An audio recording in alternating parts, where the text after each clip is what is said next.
युवती के शब्दों ने मास्क मून सेक्ट के अनुयायियों को झकझोर कर रख दिया। पिछले 2 दिनों के अनुभवों से उन्होंने जाना था कि जब भी उनके मार्शल एंसीस्टर ने शीर्ष श्रेणी के दैत्य प्राणियों को बांधा था, वे लंबे समय तक बंधे रहते थे। तो ये राक्षसी प्राणी इतनी जल्दी कैसे मुक्त हो गया? हालांकि उनके मन में संदेह था, उन्होंने युवती की चेतावनी को नज़रअंदाज करने की हिम्मत नहीं की। वे तुरंत अत्यंत सतर्क हो गए और अपने हाथों से निकलने वाले लाल और नीले प्रकाश स्तंभों की आक्रमण शक्ति और भी भयंकर कर दी। एक झपकी भर के समय में इनकी फ्लड ड्रैगन के शरीर पर 10 से अधिक और खून से लथपथ छेद दिखाई दिए। उसकी ताज़ा लाल रक्त की धार दलदल के नीचे बड़े हिस्से को रक्तरंजित कर रही थी।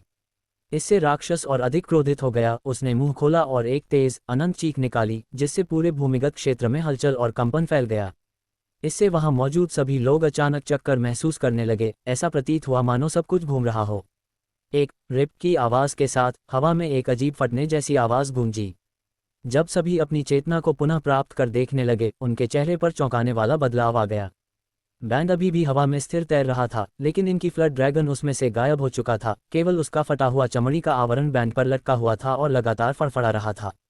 ये राक्षसी प्राणी वास्तव में अपनी त्वचा बदलकर भाग गया था। केवल मास्क मून सेक्ट के अनुयायी ही नहीं, बल्कि युवती भी इस दृश्य को देखकर स्तब्ध रह गई। जब उसने अपने अनुयायियों को सतर्क रहने के लिए चिल्लाया, उसका इरादा इस प्राणी के त्वचा बदलने की उम्मीद करना बिल्कुल नहीं था। इनकी फ्लड ड्रैगन की बचने की शक्ति इतनी अधिक थी कि उसकी जादुई शक्ति इसे रोकने के लिए पर्याप्त नहीं थी। वर्मिलियन बर्ड बैंड की बाधा का अनुभव करने के बाद राक्षस को भी ये पता होना चाहिए था। फिर उसने ऐसा कदम क्यों उठाया जिससे उसकी शक्ति का इतना नुकसान हुआ? क्या ये संभव है? युवती का मन हिल गया और उसे एक भयावह कारण का ख्याल आया।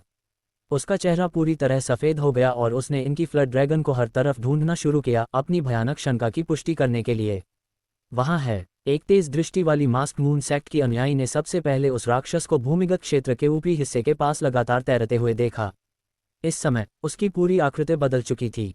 उसका काला शरीर अब सफ़ेद हो गया था, बिना किसी तराजू के, और उसका पहले 30-40 फीट लंबा शरीर अब 50-60 फीट हो गया था, साथ ही चौड़ा भी हो गया था। केवल हल्की सी चोटों के निशान रह गए थे, जो लगभग अदृश्य थे।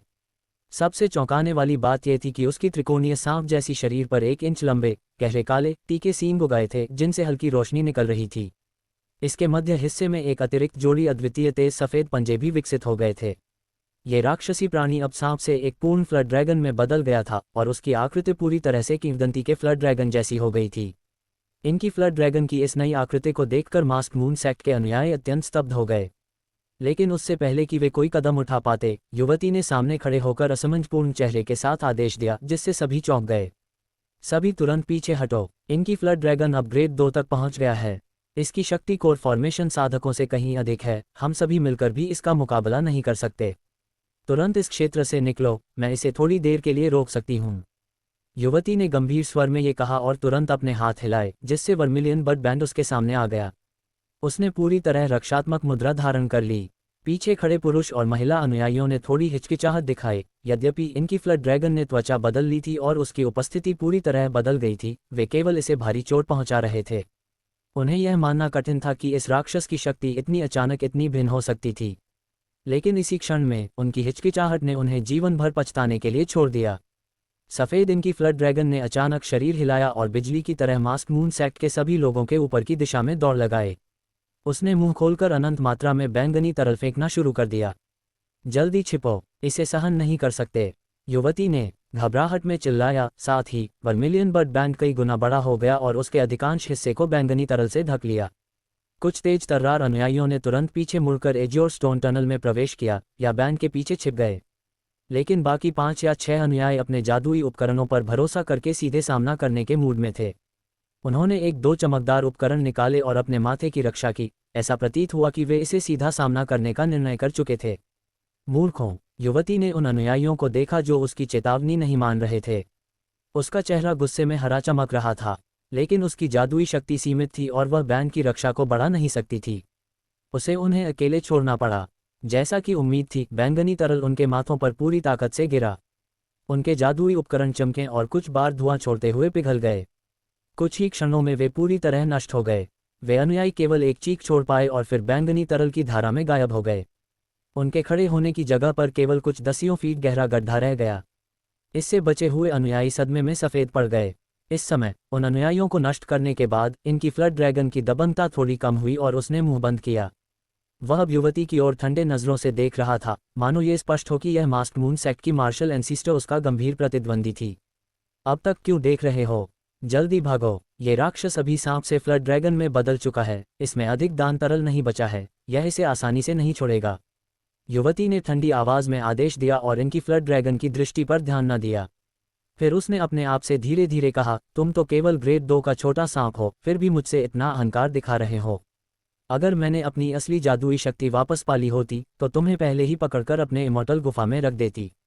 युवती की नाखुशी के बावजूद मास्क मून सेक्ट के अनुयायियों ने उन कुछ लोगों की त्रासदी को देखकर पल भर रुकने की हिम्मत नहीं की। वे तुरंत हुला की आवाज के साथ टनल में भागे और बाहर की ओर दौड़ पड़े। थोड़ी देर बाद राक्षस के गर्जन, युवती की हल्की फटकार और लड़ाई की गड़गड़ाहट की आवाजें सुनाई दीं। अनुयायी डर के मारे सीढ़ियों पर भाग रहे थे। युवती हवा में उड़ती रही और लगातार इनकी फ्लड ड्रैगन को चिढ़ा रही थी। वर्मिलियन बर्ड बैंड का कुशल उपयोग करके उसने राक्षस को बार बार क्रोधित किया, लेकिन फ्लड ड्रैगन भी उसे नुकसान नहीं पहुंचा पा रहा था, क्योंकि युवती की गति अत्यंत तेज और अप्रत्याशित थी। युवती ने अपनी पूरी शक्ति का इस्तेमाल नहीं किया था, वह केवल एक हाथ से वर्मिलियन बर्ड बैंड नियंत्रित कर रही थी और दूसरे हाथ में आगलाल स्पिरिट स्टोन लिए अपनी जादुई शक्ति पुनः प्राप्त कर रही थी। जब युवती ने पर्याप्त समय बिताया, उसने स्पिरिट स्टोन वापस लिया और एक चमकदार सुनहरा ताबीज निकाला। इनकी फ्लड ड्रैगन का ध्यान बैंड की ओर था। उसने ताबीज को ऊपर उठाया और वह सुनहरी रेखा बनकर राक्षस की ओर बढ़ी। राक्षस के शरीर के सामने पहुंचते ही ये सुनहरी रेखा अनगिनत सुनहरी धागों में विभाजित हो गई और राक्षस को पूरी तरह बांध दिया। राक्षस हिल नहीं सका और क्रोध में एक और जंगली गर्जना की। युवती की आंखों में तिरस्कार की झलक आई, फिर वह मुश्किल से वाइट जेड पवेलियन में तैरते सुनहरे संदूक की ओर झांकी और दांत पीसते हुए टनल के प्रवेश द्वार पर उतर गई। वह जानती थी कि यह मध्यम स्तर का ताबीज लंबे समय तक राक्षस को नहीं रोक सकता, जल्दी निकलना ही सर्वोत्तम था। युवती ने कदम बढ़ाकर एज्योर स्टोन टनल में प्रवेश करने ही वाला था कि अचानक टनल से भयानक चीख गूंजी। ये चीख लगातार पास और तेज होती गई। उसका उठाया पैर डर से वहीं रुक गया। अचानक टनल में चमकदार एज्योर प्रकाश बहकर फैल गया। जैसे ही युवती ने देखा, उसने घबराकर कई कदम पीछे हटे और चीखते हुए कहा, स्मॉल 5 एलिमेंट्स ज़ूमी माउंटेन मैजिक। उसका आत्मविश्वास भरा चेहरा एक पल में गायब हो गया। इस बीच हवा में इनकी फ्लड ड्रैगन पर लगे सुनहरे धागे धीरे धीरे फटने लगे थे। राक्षस जल्द ही अपनी बाधाओं को तोड़ने वाला था। युवती जब इसे देख रही थी, उसका दिल और तेज धड़कने लगा, जैसे वह किसी गर्त में गिर रही हो। ज़यान के नियंत्रण में गोल्डन लाइट ब्रिक नामक खजाना ताबीज ने थोड़ी देर के लिए अपनी भौतिक उपस्थिति प्रकट की। एक सुनहरा, फुट लंबा ईंट जैसा ताबीज हवा में तैरने लगा और चारों ओर से चमक फैलने लगी। ज़यान की आत्मा शक्ति, जैसे एक उफनती नदी का पानी, इस ईंट में अविरल बहने लगी। थोड़े ही समय में उसकी जादुई शक्ति का लगभग 1/3 भाग इस ईंट में समा गया। इससे ज़यान के सिर के ऊपर सुनहरी चमक और भी तीव्र हो गई, जिसे सीधे देख पाना असंभव था। जब तक काव्या नयन पूरी शक्ति से इनकी फ्लड ड्रैगन को घेरने में लगी हुई थी, वह ज़यान की हर हरकत पर करीबी नज़र रख रही थी। जब उसने देखा कि गोल्ड ब्रिक उभर रही है, उसने अपनी पहले थोड़ी बेचैन मनस्थिति को छोड़ दिया।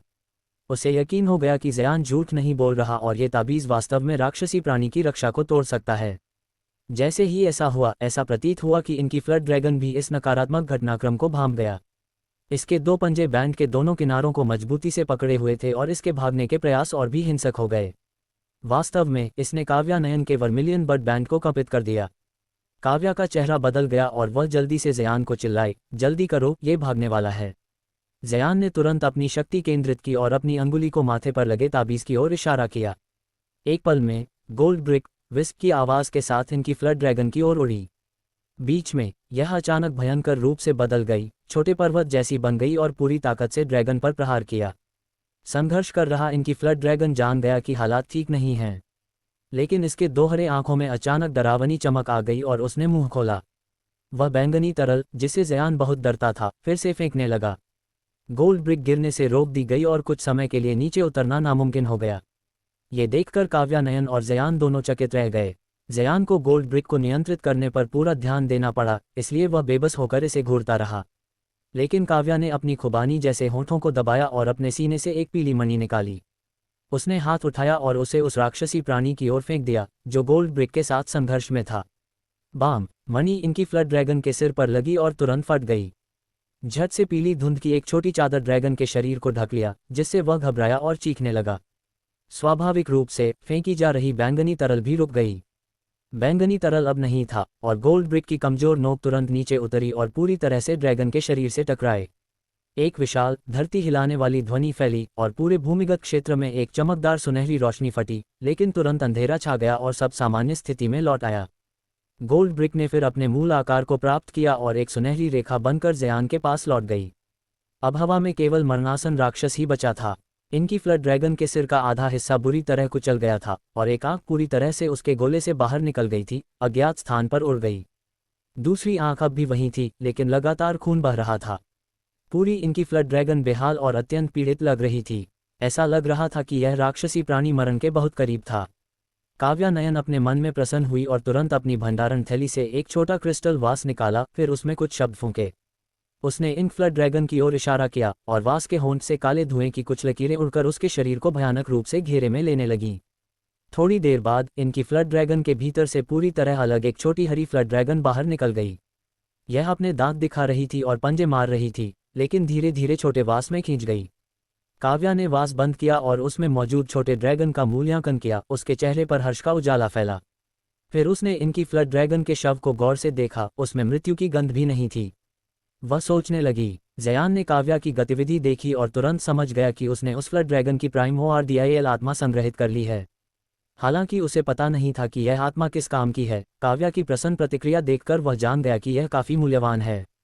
काव्या ने अपना हाथ बढ़ाया और वर्मिलियन बर्ड बैंड वापस ले लिया। इनकी फ्लड ड्रैगन का शव हवा से गिर पड़ा, ठीक ज़यान के सामने। अब जब मैंने इस फ्लड ड्रैगन की प्राइमोआरडीआईएल आत्मा ले ली है, इसका शव तुम्हारे लिए रह सकता है। आखिरकार इसे हम दोनों ने ही मारा, काव्या ने शांति से कहा और ज़यान के पास उतर गई। ज़यान ने खुश काव्या को देखा और फिर इनकी फ्लड ड्रैगन के मांसल शरीर पर नजर डाली। उसने दिल ही दिल में सोचा, कहना आसान है, ये शव मुझे दे रही है शायद इसलिए कि उसे लगता है कि मेरे लिए इसका कोई उपयोग नहीं। और यह इनकी फ्लड ड्रैगन एक कछुए के जैसी मजबूत है, ये तो हम दोनों अच्छी तरह जानते हैं।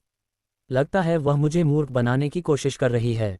ये सोचकर ज़यान ने हाथ में ठंडी चमक पैदा की और एक विशाल रजत तलवार प्रकट की। ये वही अत्यंत शक्तिशाली जादुई उपकरण था जिसे वह पहले नंगे पांव वाले व्यक्ति से देख चुका था। ज़यान ने बिना कुछ कहे तलवार को जोर से घोंपा। पुची की आवाज़ के साथ तलवार 3 इंच इनकी फ्लड ड्रैगन के शव में धंसी। यद्यपि ज़्यादा अंदर नहीं गई, लेकिन उसने आखिरकार ड्रैगन की रक्षा तोड़ दी। काव्या के जबड़े नीचे गिर गए और कुछ देर के लिए बंद नहीं हुए। ज़यान ने काव्या की स्तब्ध अभिव्यक्ति देखी और मन ही मन हंसा, फिर तलवार को फिर से उठाया और अगली बार और अधिक जोर से घोंपने लगा। रुको, मुझे ये तलवार देखनी है, काव्या ने धीरे धीरे कहा और उस रजत तलवार की ओर आश्चर्य से देखा। ज़यान चौंक गया। डरने की क्या बात, मैं तो एक कोर फॉर्मेशन साधक हूँ, किस प्रकार के खजाने मैंने नहीं देखे। बस ये तलवार थोड़ी अजीब है और मुझे जिज्ञासा है, काव्या ने कहा और ज़यान की तरफ आंखें घुमाईं। हालांकि काव्या का रूप युवा था, उसकी मोहक दृष्टि ने ज़यान के दिल की धड़कन तेज कर दी। इस तलवार में वास्तव में कुछ समस्या है। इसे प्राप्त करने के बाद मुझे नहीं पता क्यों, लेकिन मैं इसे नियंत्रित नहीं कर पा रहा था। अन्यथा हम इनकी फ्लड ड्रैगन से निपटते समय इतनी कठिनाई में नहीं होते, काव्या ने कहा। ज़यान ने तलवार धीरे धीरे उसे सौंप दी, समझाते हुए। वह अभी भी काव्या के साथ विवाद में नहीं पड़ना चाहता था। आखिरकार वह जानती थी कि इस संकट से कैसे बाहर निकला जाए। जे वाकई ये सच है, ये सच में बहुत विलासितापूर्ण है, काव्या ने तलवार प्राप्त करने के बाद उत्साह में कहा। उसने तलवार को निहारते हुए महसूस किया और हर्षित अभिव्यक्ति दिखाए। क्या हुआ, ज़यान ने पूछा। कुछ नहीं, ये तलवार इतनी तेज है क्योंकि इसमें सिल्वर एसेंस डाला गया है। यह आमतौर पर जादुई उपकरणों को परिष्कृत करने में इस्तेमाल होता है। मात्रा भी कम नहीं, जिससे ये सामान्य जादुई उपकरण के स्तर तक पहुंच सकता है, काव्या ने गैर चिंतित होकर कहा और तलवार ज़यान को वापस दे दी। सिल्वर एसेंस, ज़यान ने आश्चर्य से पूछा। यदि मैं समझाऊं तब भी तुम नहीं समझोगे। केवल कोर फॉर्मेशन साधक या उससे ऊपर का ट्रूफायर शुद्ध चांदी से जादुई उपकरणों के लिए कच्चा माल निकाल सकता है। यह अत्यंत मूल्यवान है। मेरा वर्मिलियन बर्ड बैंड भी इस सामग्री से बना है, काव्या ने थोड़ी अधीरता में कहा। ज़यान ने मन ही मन शाप दिया। मैंने इसलिए पूछा क्योंकि मुझे नहीं पता था। पता होता तो पूछता भी क्या। हालांकि काव्या और अधिक नहीं बोलना चाहती थी, लेकिन उसने उत्तर दिया। इस तलवार का मूल मालिक इसे हृदय संघटन तकनीक से परिष्कृत कर चुका था। यह विधि अत्यंत भ्रष्ट है, इसलिए अन्य लोग इसे नहीं चला सकते। जब तक तुम इसे पिघलाकर फिर से परिष्कृत नहीं करते, ये तलवार अन्य लोगों के लिए बेकार है। ज़यान का चेहरा कुछ कड़ा हो गया। उसने इस तलवार से बहुत उम्मीदें लगाई थीं। बेकार वस्तु, मुझे नहीं लगता। क्या मैं इसे अभी इस्तेमाल नहीं कर सकता, जयान ने ठंडे और अचानक स्वर में कहा और तलवार को स्वतंत्र रूप से नियंत्रित कर इनकी फ्लड ड्रैगन के शव पर वार करना शुरू कर दिया। कुछ पल में उसने इसे काट दिया। काव्या ने जयान की बर्बर काट छांट देखी और अपनी भौहें चढ़ाईं, फिर पीछे कुछ कदम हटकर कहा। हालांकि यह इनकी फ्लड ड्रैगन ग्रेड 2 में ही पहुंची थी, इसका पूरा शरीर मूल्यवान कच्चे माल से भरा है। इसका चमड़ी अच्छी कवच बन सकती है, इसके तीखे सींग और पंजे उच्च श्रेणी के जादुई उपकरणों में महत्वपूर्ण हैं और इसके भीतर का कोर द्रव कुछ कीमती औषधियों को तैयार करने के लिए आवश्यक है। काव्या ने बिना किसी कारण स्पष्ट रूप से सभी विवरण जयान को बताने शुरू कर दिए। कितनी अफसोस की बात है, यदि यह फ्लड ड्रैगन तीसरे ग्रेड में पहुंचती तो इसके माथे का कोर कई कोर फॉर्मेशन साधकों को इसके लिए लड़ने पर मजबूर कर देता, चाहे औषधि बनाने के लिए हो या जादुई उपकरण, ये बेहद उपयोगी होता। काव्या ने अचानक खेद व्यक्त किया। फ्लड ड्रैगन कोर, इसका रंग कैसा है, क्या ये है? जयान ने अचानक ड्रैगन के मध्य हिस्से से लाल मुट्ठी के आकार का गोला निकाला और काव्या की ओर देखा। यह क्या है? क्या तुमने इसे इनकी फ्लड ड्रैगन के शरीर से निकाला? काव्या आश्चर्यचकित होकर जयान के पास झुककर देखने लगी। वास्तव में ये कुछ हद तक समान है, लेकिन यह इनकी फ्लड ड्रैगन अभी ग्रेड 2 में ही पहुंची है और इसका कोर उत्पन्न होना संभव नहीं है। इसके अलावा ये जल प्रकार की इनकी फ्लड ड्रैगन है, इसका अंदरूनी कोर नीला होना चाहिए। मुझे इसे छूकर देखना होगा। काव्या ने इसे कुछ समय तक देखा, फिर धैर्य खोते हुए लाल मुलायम गोले को जयान के हाथ से ले लिया और कुछ बार सहलाया। लेकिन उसी समय पूक की आवाज के साथ यह गोला अचानक फट गया और एक विशाल लाल धुएं का बादल जयान और काव्या को ढक लिया। Channel heavenly डाउटेल्स। जयान को ऐसा महसूस हुआ मानो वह किसी अत्यंत विचित्र और मोहक स्वप्न में डूबा हुआ हो। उस स्वप्न में उसके साथ जो थी, उसके भीतर जलती हुई तीव्र कामना थी, परंतु वह उस अनुपम सौंदर्य की आकृति को कभी स्पष्ट रूप से देख नहीं पाता था। लेकिन चाहे स्वप्न कितना ही मधुर क्यों न हो, जागने का क्षण अंततः आ ही जाता है। न जाने कितना समय बीत चुका था जब जयान अंततः उस चमकदार स्वप्न से जागा। जैसे ही उसने आंखें खोलीं, उसकी दृष्टि के सामने एक अद्भुत अनुपम मुखमंडल और बर्फ सी शीतल निर्मल आंखें दिखाई दीं। वह सुंदर चेहरा एक साथ अपरिचित भी था और परिचित भी, जिससे जयान का हृदय एक झटके से धड़क उठा। तुम जाग गए हो, उस युवती ने भावशून्य स्वर में कहा। उसकी आवाज में किसी प्रकार की ऊष्मा नहीं थी।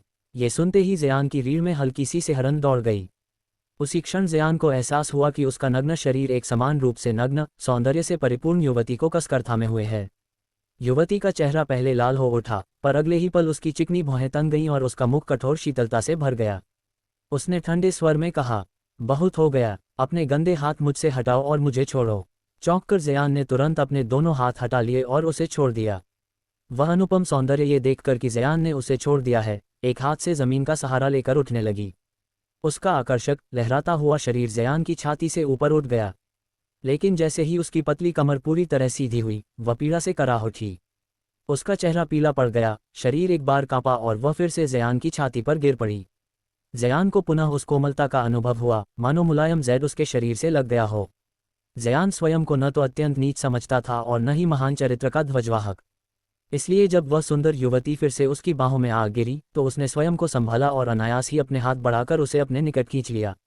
उसने कोमलता से उसके आकर्षक होठों को छू लिया। जो कठोर शब्द वह युवती कहना चाह रही थी, वे उसी क्षण उसके होठों पर ही रुक गए। जयान की गर्म सांसों और निकटता के प्रभाव से उसकी तनी हुई भौहें धीरे धीरे ढीली पड़ गईं और वह एक क्षणिक सम्मोहन में डूबने लगी। इसके बाद सब कुछ वैसे ही हुआ जैसा कहा जाता है, जब परिस्थितियां अनुकूल हों तो परिणाम अपने आप प्रकट हो जाता है। जयान और वह युवती बिना शब्दों के फिर से स्त्री पुरुष के बीच की उस अनुभूति में डूब गए जो चेतना और अचेतन की सीमा से कहीं अधिक गहरी थी।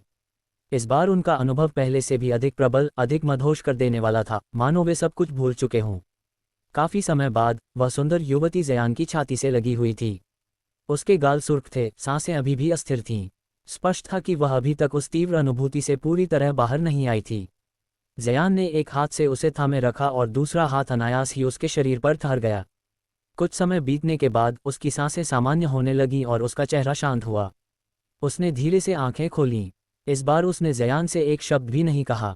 उसने उसके हाथ को अपने शरीर से हटाया और उठकर पास रखी भंडारण थैली की ओर चली गई। जयान कुछ क्षण चुपचाप खड़ा रहा, फिर उसने उसे रोकने का प्रयास नहीं किया। युवती ने थैली से बर्फ सी श्वेत वस्त्र निकाले और उन्हें धैर्यपूर्वक पहन लिया। थोड़ी ही देर में उसका पूरा व्यक्तित्व बदल गया। अब वह फिर से गरिमामयी, संयमित और दूरस्थ प्रतीत हो रही थी। उसने पलटकर जयान की ओर देखा और एक पल के लिए ठिठक गई। जयान पहले ही वस्त्र धारण कर चुका था और कुछ दूरी पर खड़ा उसे शांत, स्नेहपूर्ण दृष्टि से देख रहा था। ये देखकर युवती के मन में एक अजीब सा भाव उठा, जिसे वह स्वयं भी ठीक से समझ नहीं पाए। तुम भली भांति जानते हो कि मैं किस प्रकार की व्यक्ति हूँ, उसने ठंडे स्वर में कहा। हमारे बीच जो कुछ हुआ वह केवल एक भूल थी, इसे बस एक स्वप्न समझो। मैं समझता हूँ, जयान ने थोड़ी देर बाद शांत स्वर में उत्तर दिया। यदि किसी तीसरे व्यक्ति को आज की बात पता चली तो मैं तुम्हें मार दूंगी। युवती ने अचानक कठोर स्वर में कहा। मैं एक शब्द भी बाहर नहीं जाने दूंगा, जयान ने हल्की मुस्कान के साथ उत्तर दिया। यदि यह बात बाहर पहुंची तो तुम निसंकोच मुझे मार सकती हो। अच्छा है कि तुम समझते हो, उसने कहा, परंतु उसके मन में कोई संतोष नहीं था, बल्कि एक अजीब सी खिन्नता भर गई। कुछ देर तक दोनों मौन में खड़े रहे। कोई कुछ नहीं बोला। काव्या नयन, क्योंकि वह युवती थी, कोर फॉर्मेशन साधिका होते हुए भी जीवन भर साधना में ही रमी रही थी। स्त्री पुरुष के संबंधों के विषय में वह भी अन्य युवतियों से अधिक अनुभवी नहीं थी, इसलिए उसका मन उलझन और असमंजस से भरा हुआ था। जयान की स्थिति भी कुछ अलग नहीं थी। उसने कभी कल्पना भी नहीं की थी कि उसका प्रथम अनुभव किसी साधारण स्त्री से नहीं, बल्कि एक कोर फॉर्मेशन साधिका काव्या नयन जैसी अद्वितीय प्रतिभा और सौंदर्य से होगा। वह मन ही मन कड़वाहट से हंस पड़ा। यह उसके लिए वरदान था या अभिशाप, ये वह स्वयं भी नहीं जानता था। वह गोला आखिर था क्या? अंततः जयान ने प्रश्न किया। जिसके कारण तुम्हारे और मेरे बीच ये सब। वह इनकी फ्लड ड्रैगन की प्रोस्टेट कैप्सूल थी, काव्या नयन ने शांत स्वर में कहा। मुझे यह अनुमान नहीं था कि वह दुर्लभ नर फ्लड ड्रैगन था। उस कैप्सूल में कामोत्तेजक धुआं होता है जो स्त्री के संपर्क में आते ही फट पड़ता है। तो बात यह थी, जयान को अंततः उत्तर मिल गया। और तुम्हारा रूप पहले से अलग क्यों है? मैं संप्रदाय की विशिष्ट साधना नारी सार अवतार विधि का अभ्यास करती हूँ, काव्या नयन ने समझाया। यह विधि मुझे सदा युवा बनाए रखती है। हर 10 वर्षों में इसका एक चक्र पूर्ण होता है, किंतु हमारे बीच जो हुआ उससे यह विधि अस्थायी रूप से बाधित हो गई और मैं थोड़ी वृद्ध दिखाई देने लगी। तो क्या तुम्हें कोई गंभीर हानि हुई? जयान ने अनायास पूछ लिया। नहीं, उसने ठंडे स्वर में कहा। अधिकतम 5-6 वर्षों की साधना शक्ति का क्षय, मेरे लिए यह बहुत बड़ी बात नहीं है। ये सुनकर जयान चुप हो गया। वह समझ गया कि उसके मन में अब भी असंतोष था। कुछ देर बाद जयान को अचानक कुछ याद आया। अब कितना समय बीत चुका है? 5 दिन तो नहीं हुए होंगे? नहीं, काव्या नयन ने कहा, अधिकतम 5-6 घंटे। फिर उसने भौहें सिकोड़ते हुए कहा, परंतु यहाँ से निकलने के लिए हमें मिलकर प्रयास करना होगा। अकेले कोई भी इस स्थान से बाहर नहीं जा सकता। उसके बाद उसने सुनहरे संदूक की ओर संकेत करते हुए ठंडे स्वर में पूछा, उस खजाने पर तुम्हें कोई आपत्ति तो नहीं? जयान ने केवल कड़वाहट भरी मुस्कान दी।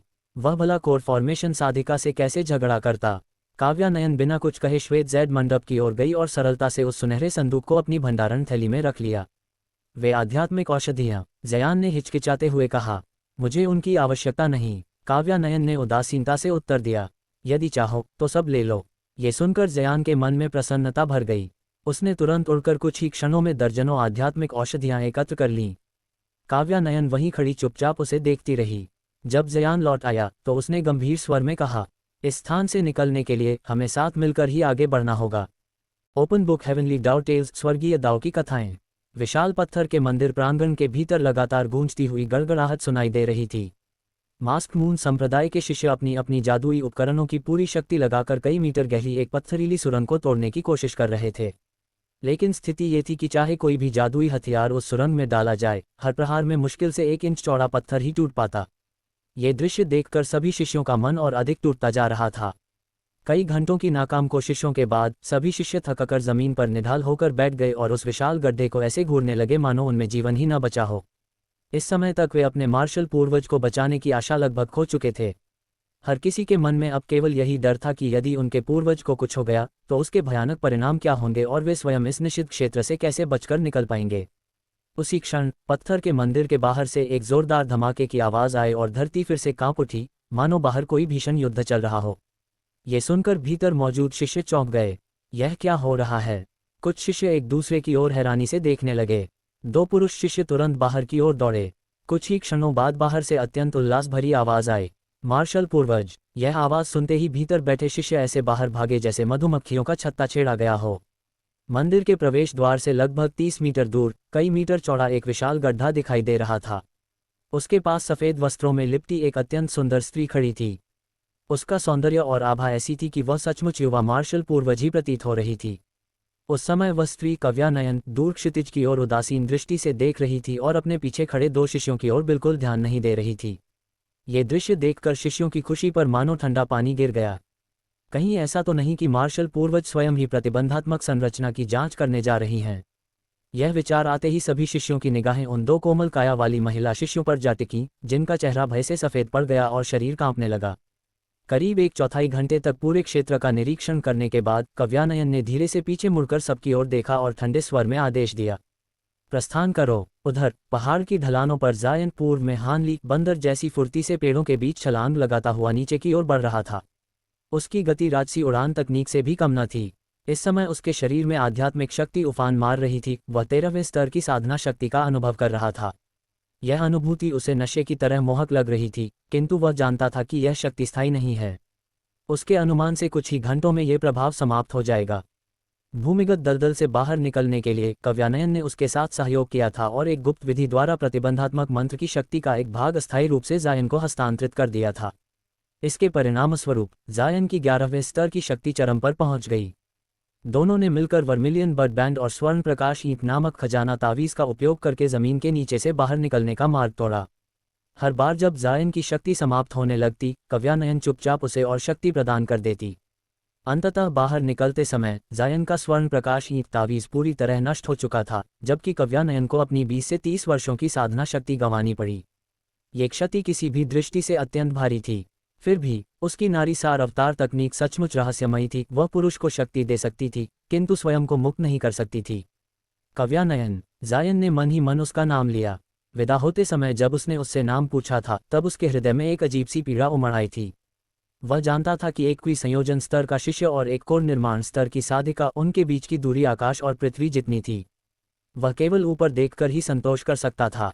5वें दिन की दोपहर, निषिद्ध क्षेत्र के बाहर प्रतीक्षा कर रहे विभिन्न संप्रदायों के लोग अंततः सक्रिय हुए।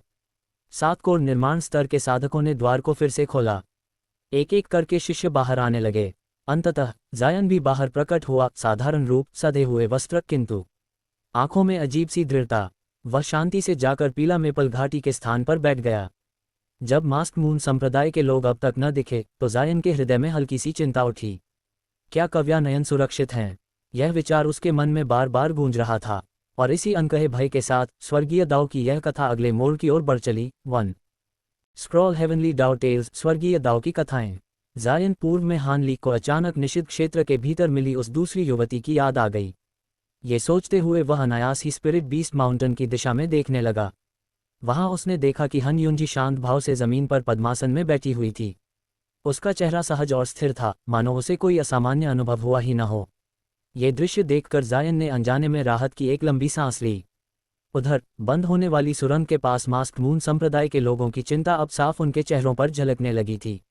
इसके विपरीत अन्य संप्रदायों के लोग बाहर से भले ही चिंता जताते दिख रहे हों, परंतु उनके हृदय में प्रसन्नता के फूल खिल रहे थे। कारण स्पष्ट था, मास्क मून संप्रदाय लंबे समय से यूए राज्य का सबसे शक्तिशाली संप्रदाय माना जाता था और इसी कारण वह दूसरों की ईर्ष्या का केंद्र बना हुआ था। अब यदि उसका बल कम होता तो ये दूसरों के लिए सौभाग्य की बात होती, लेकिन लगता था कि उनकी कामनाएं उल्टी पड़ने वाली थीं। जब सुरंग के पूरी तरह बंद होने में केवल 15 मिनट शेष थे, तभी भीतर से एक श्वेत छाया चमकी और लगभग 10 से अधिक मास्क मून संप्रदाय के शिष्य अनुशासित क्रम में बाहर निकले। उनके आगे आगे जो स्त्री चल रही थी, वह कोई और नहीं बल्कि वह अद्वितीय सौंदर्य कव्यानयन थी। उन्हें सुरक्षित बाहर आता देखकर वरिष्ठ विचित्र क्योंग ने केवल एक गहरी सांस ली, मानो उसका मन हल्का हो गया हो। वहीं आकाश देवी नी चांद अपने संयम को न रख सकी और तुरंत आगे बढ़कर कव्यानयन की बांह पकड़ ली। वह घबराए हुए स्वर में उससे अनेक प्रश्न पूछने लगी। उसके चेहरे पर गहरी चिंता साफ दिखाई दे रही थी। अन्य संप्रदायों के लोग ये दृश्य देखकर उलझन में पड़ गए। इसका कारण ये था कि यद्यपि उन्होंने कव्यानयन को पहले कई बार देखा था, पर वह हमेशा घूंघट में रहती थी और किसी ने उसका वास्तविक रूप कभी नहीं देखा था। इसलिए उन्हें ये ज्ञात ही नहीं था कि यह अनुपम सौंदर्य वाली युवती ही वही आकाश देवी है जिससे वे पूर्व में मिल चुके थे। कव्यानयन को सुरक्षित देखकर जायन के हृदय में भी प्रसन्नता उमड़ आई। भले ही वह भली भांति जानता था कि उनके बीच भविष्य में कोई संबंध संभव नहीं है, फिर भी वह उसके लिए चिंतित था। आखिरकार वह वही स्त्री थी जिसके साथ उसने जीवन का सबसे अंतरंग अनुभव साझा किया था। इसके विपरीत मार्शल पूर्वज ली और क्लियर वॉइड संप्रदाय के दाओइस्ट गुरु के चेहरे पर आई मुस्कान अब कुछ बनावटी लगने लगी थी। कारण साफ था, चाहे औषधियों की बात हो या जीवित लौटने वाले शिष्यों की संख्या, मास्क मून संप्रदाय दोनों ही मामलों में उनसे आगे निकल चुका था। ये बात उनके मन को भीतर तक कचोट रही थी। स्पिरिट बीस्ट माउंटेन के नेता ने गला साफ करते हुए कहा, अब तक तो सभी शिष्य बाहर आ जाने चाहिए थे, जो अब तक नहीं आए। वाक्य पूरा भी नहीं हुआ था कि एक व्यक्ति लगभग बंद हो चुकी सुरंग से लड़खड़ाता हुआ बाहर आ गिरा। यह कोई और नहीं बल्कि पीला मेपल घाटी का चालाक वृद्धक शियांग जिली था। उसके साथ पहले मौजूद जायंट स्वॉर्ड संप्रदाय का साधक और युवा दाओइस्ट कहीं दिखाई नहीं दिए। जैसे ही शियांग जिली बाहर आया, निषिद्ध क्षेत्र की ओर से गड़गड़ाहट हुई, नीली रोशनी चमकी और सुरंग पूरी तरह टूटकर लुप्त हो गई। अब यदि कोई भीतर रह भी गया होता तो उसके बचने की कोई आशा न थी। ये तथ्य कि 10वें स्तर का ये वृद्ध साधक अंततः जीवित निकल आया सभी के लिए आश्चर्य का विषय था। लोग उसे गौर से देखने लगे। जायंट स्वॉर्ड संप्रदाय के साधक ने व्यंग्य में कहा, भाई ली, आपकी पीला मेपल घाटी सचमुच अद्भुत है। 11वें स्तर ही नहीं, 10वें स्तर के शिष्य भी सुरक्षित निकल आते हैं। आपकी शिक्षण विधि प्रशंसनीय है। ये सुनकर मार्शल पूर्वजली का चेहरा उतर गया, फिर भी उन्होंने संयम रखते हुए उत्तर दिया कि जीवन बचा पाना भी सौभाग्य है और विधि पर दोषारोपण का कोई अर्थ नहीं। इसी बीच वरिष्ठ विचित्र क्योंग ने अधीर स्वर में हस्तक्षेप किया और शर्त के परिणाम देखने की बात कही। अंततः शर्त के अनुसार तीनों संप्रदायों के शिष्यों ने अपनी अपनी प्राप्त आध्यात्मिक औषधियां प्रदर्शित करनी शुरू की। जब अंत में जायन आगे बढ़ा तो किसी ने उस पर विशेष ध्यान नहीं दिया। यहाँ तक कि मार्शल पूर्वजली भी यह मान चुके थे कि अब हार निश्चित है। लेकिन जायन शांत भाव से आगे आया।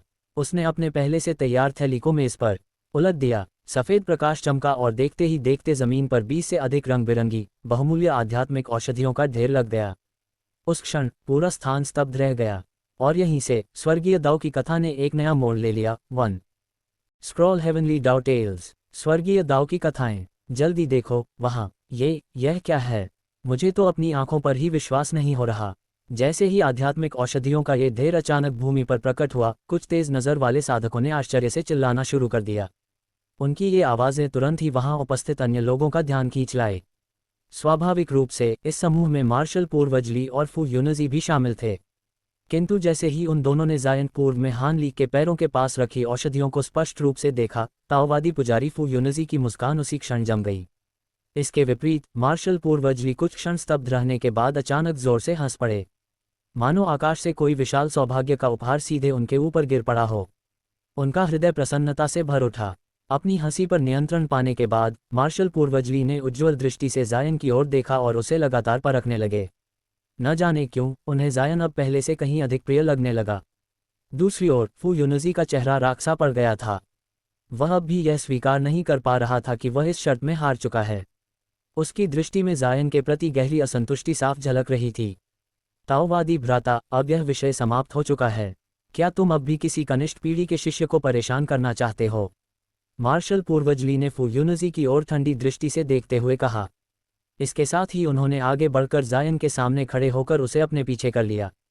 आज जायन ने उनके लिए अत्यंत महत्वपूर्ण योगदान दिया था और वे किसी भी स्थिति में ये स्वीकार नहीं कर सकते थे कि इतनी भीड़ के सामने कोई वरिष्ठ साधक उसे भयभीत करे। ऐसा होने पर उनकी प्रतिष्ठा पूरी तरह नष्ट हो जाती। मार्शल पूर्वजली की फटकार सुनकर फू यूनजी को तुरंत अपनी स्थिति का आभास हुआ। एक की संघनन स्तर के शिष्य को इस प्रकार घूरना उसकी पहचान के अनुरूप नहीं था। यदि लोगों ने गलत अर्थ निकाल लिया तो यह माना जा सकता था कि वह गुप्त रूप से प्रतिशोध लेना चाहता है।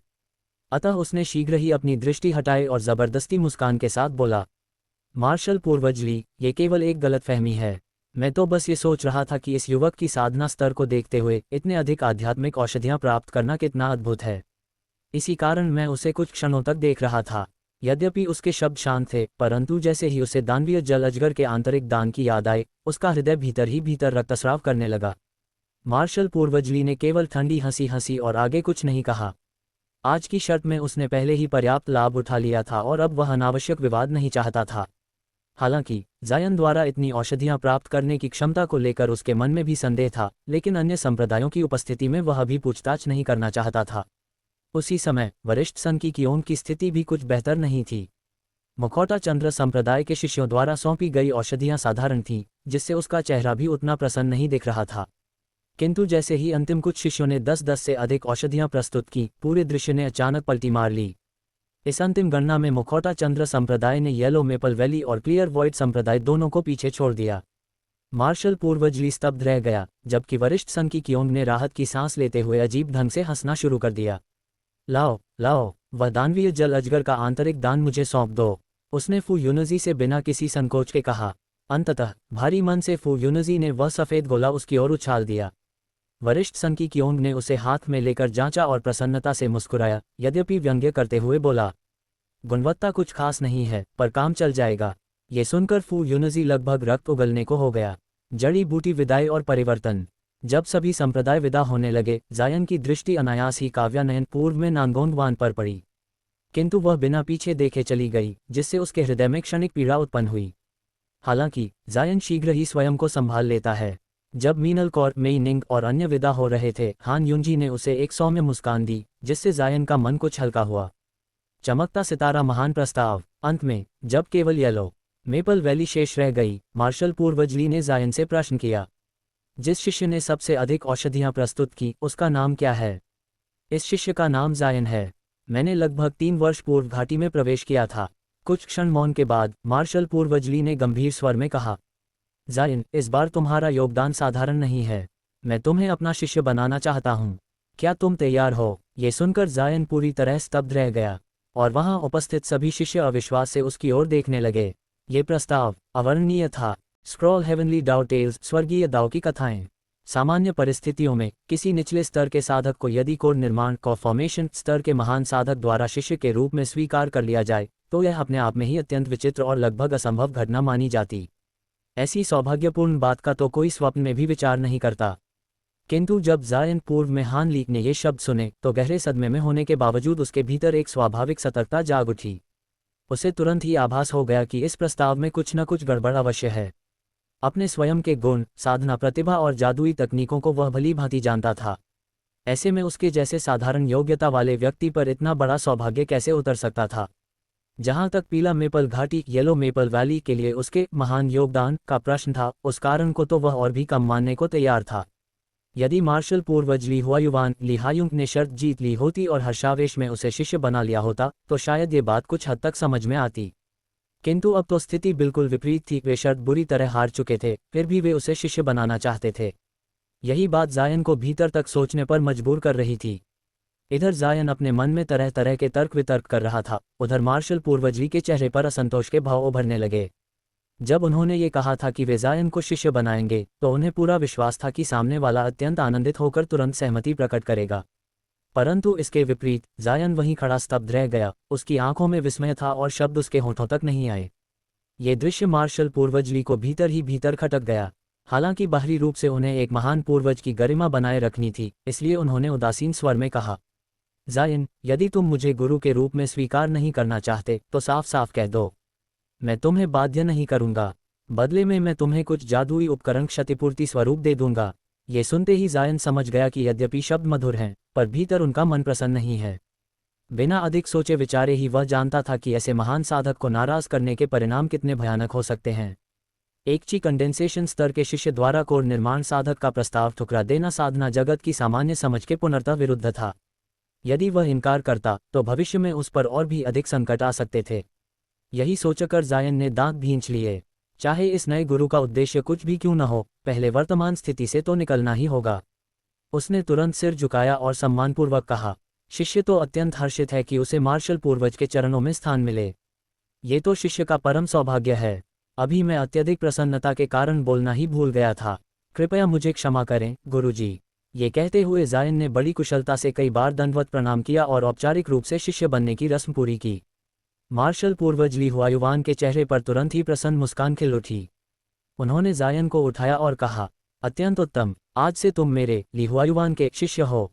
यह जेड लाइट सेबर तुम्हारे लिए स्वागत उपहार है। उन्होंने एक हरी नीली आभा से चमकती तलवार जायन की ओर बढ़ा दी। उसकी आध्यात्मिक आभा देखकर साफ प्रतीत हो रहा था कि वह एक उच्च स्तरीय जादुई अस्त्र है। जायन ने दोनों हाथों से तलवार ग्रहण की, पुनः प्रणाम किया और फिर उठ खड़ा हुआ, मानो अपनी प्रसन्नता को रोक ही न पा रहा हो। आसपास खड़े अन्य शिष्य स्तब्ध रह गए। उनकी आंखों में ईर्ष्या की ज्वाला जल उठी। वे सभी चाहते थे कि यह सौभाग्य जायन के स्थान पर उन्हें मिलता, उस व्यक्ति को जिसे वे पहले से ही अपने लिए अप्रिय मानते थे। जायन उनके मनोभावों से अनभिज्ञ नहीं था। उन उकसाने वाली दृष्टियों को महसूस कर वह भीतर ही भीतर कड़वाहट से मुस्कुरा उठा। यदि संभव होता, तो वह सच में चाहता कि यह ध्यान किसी और पर चला जाता।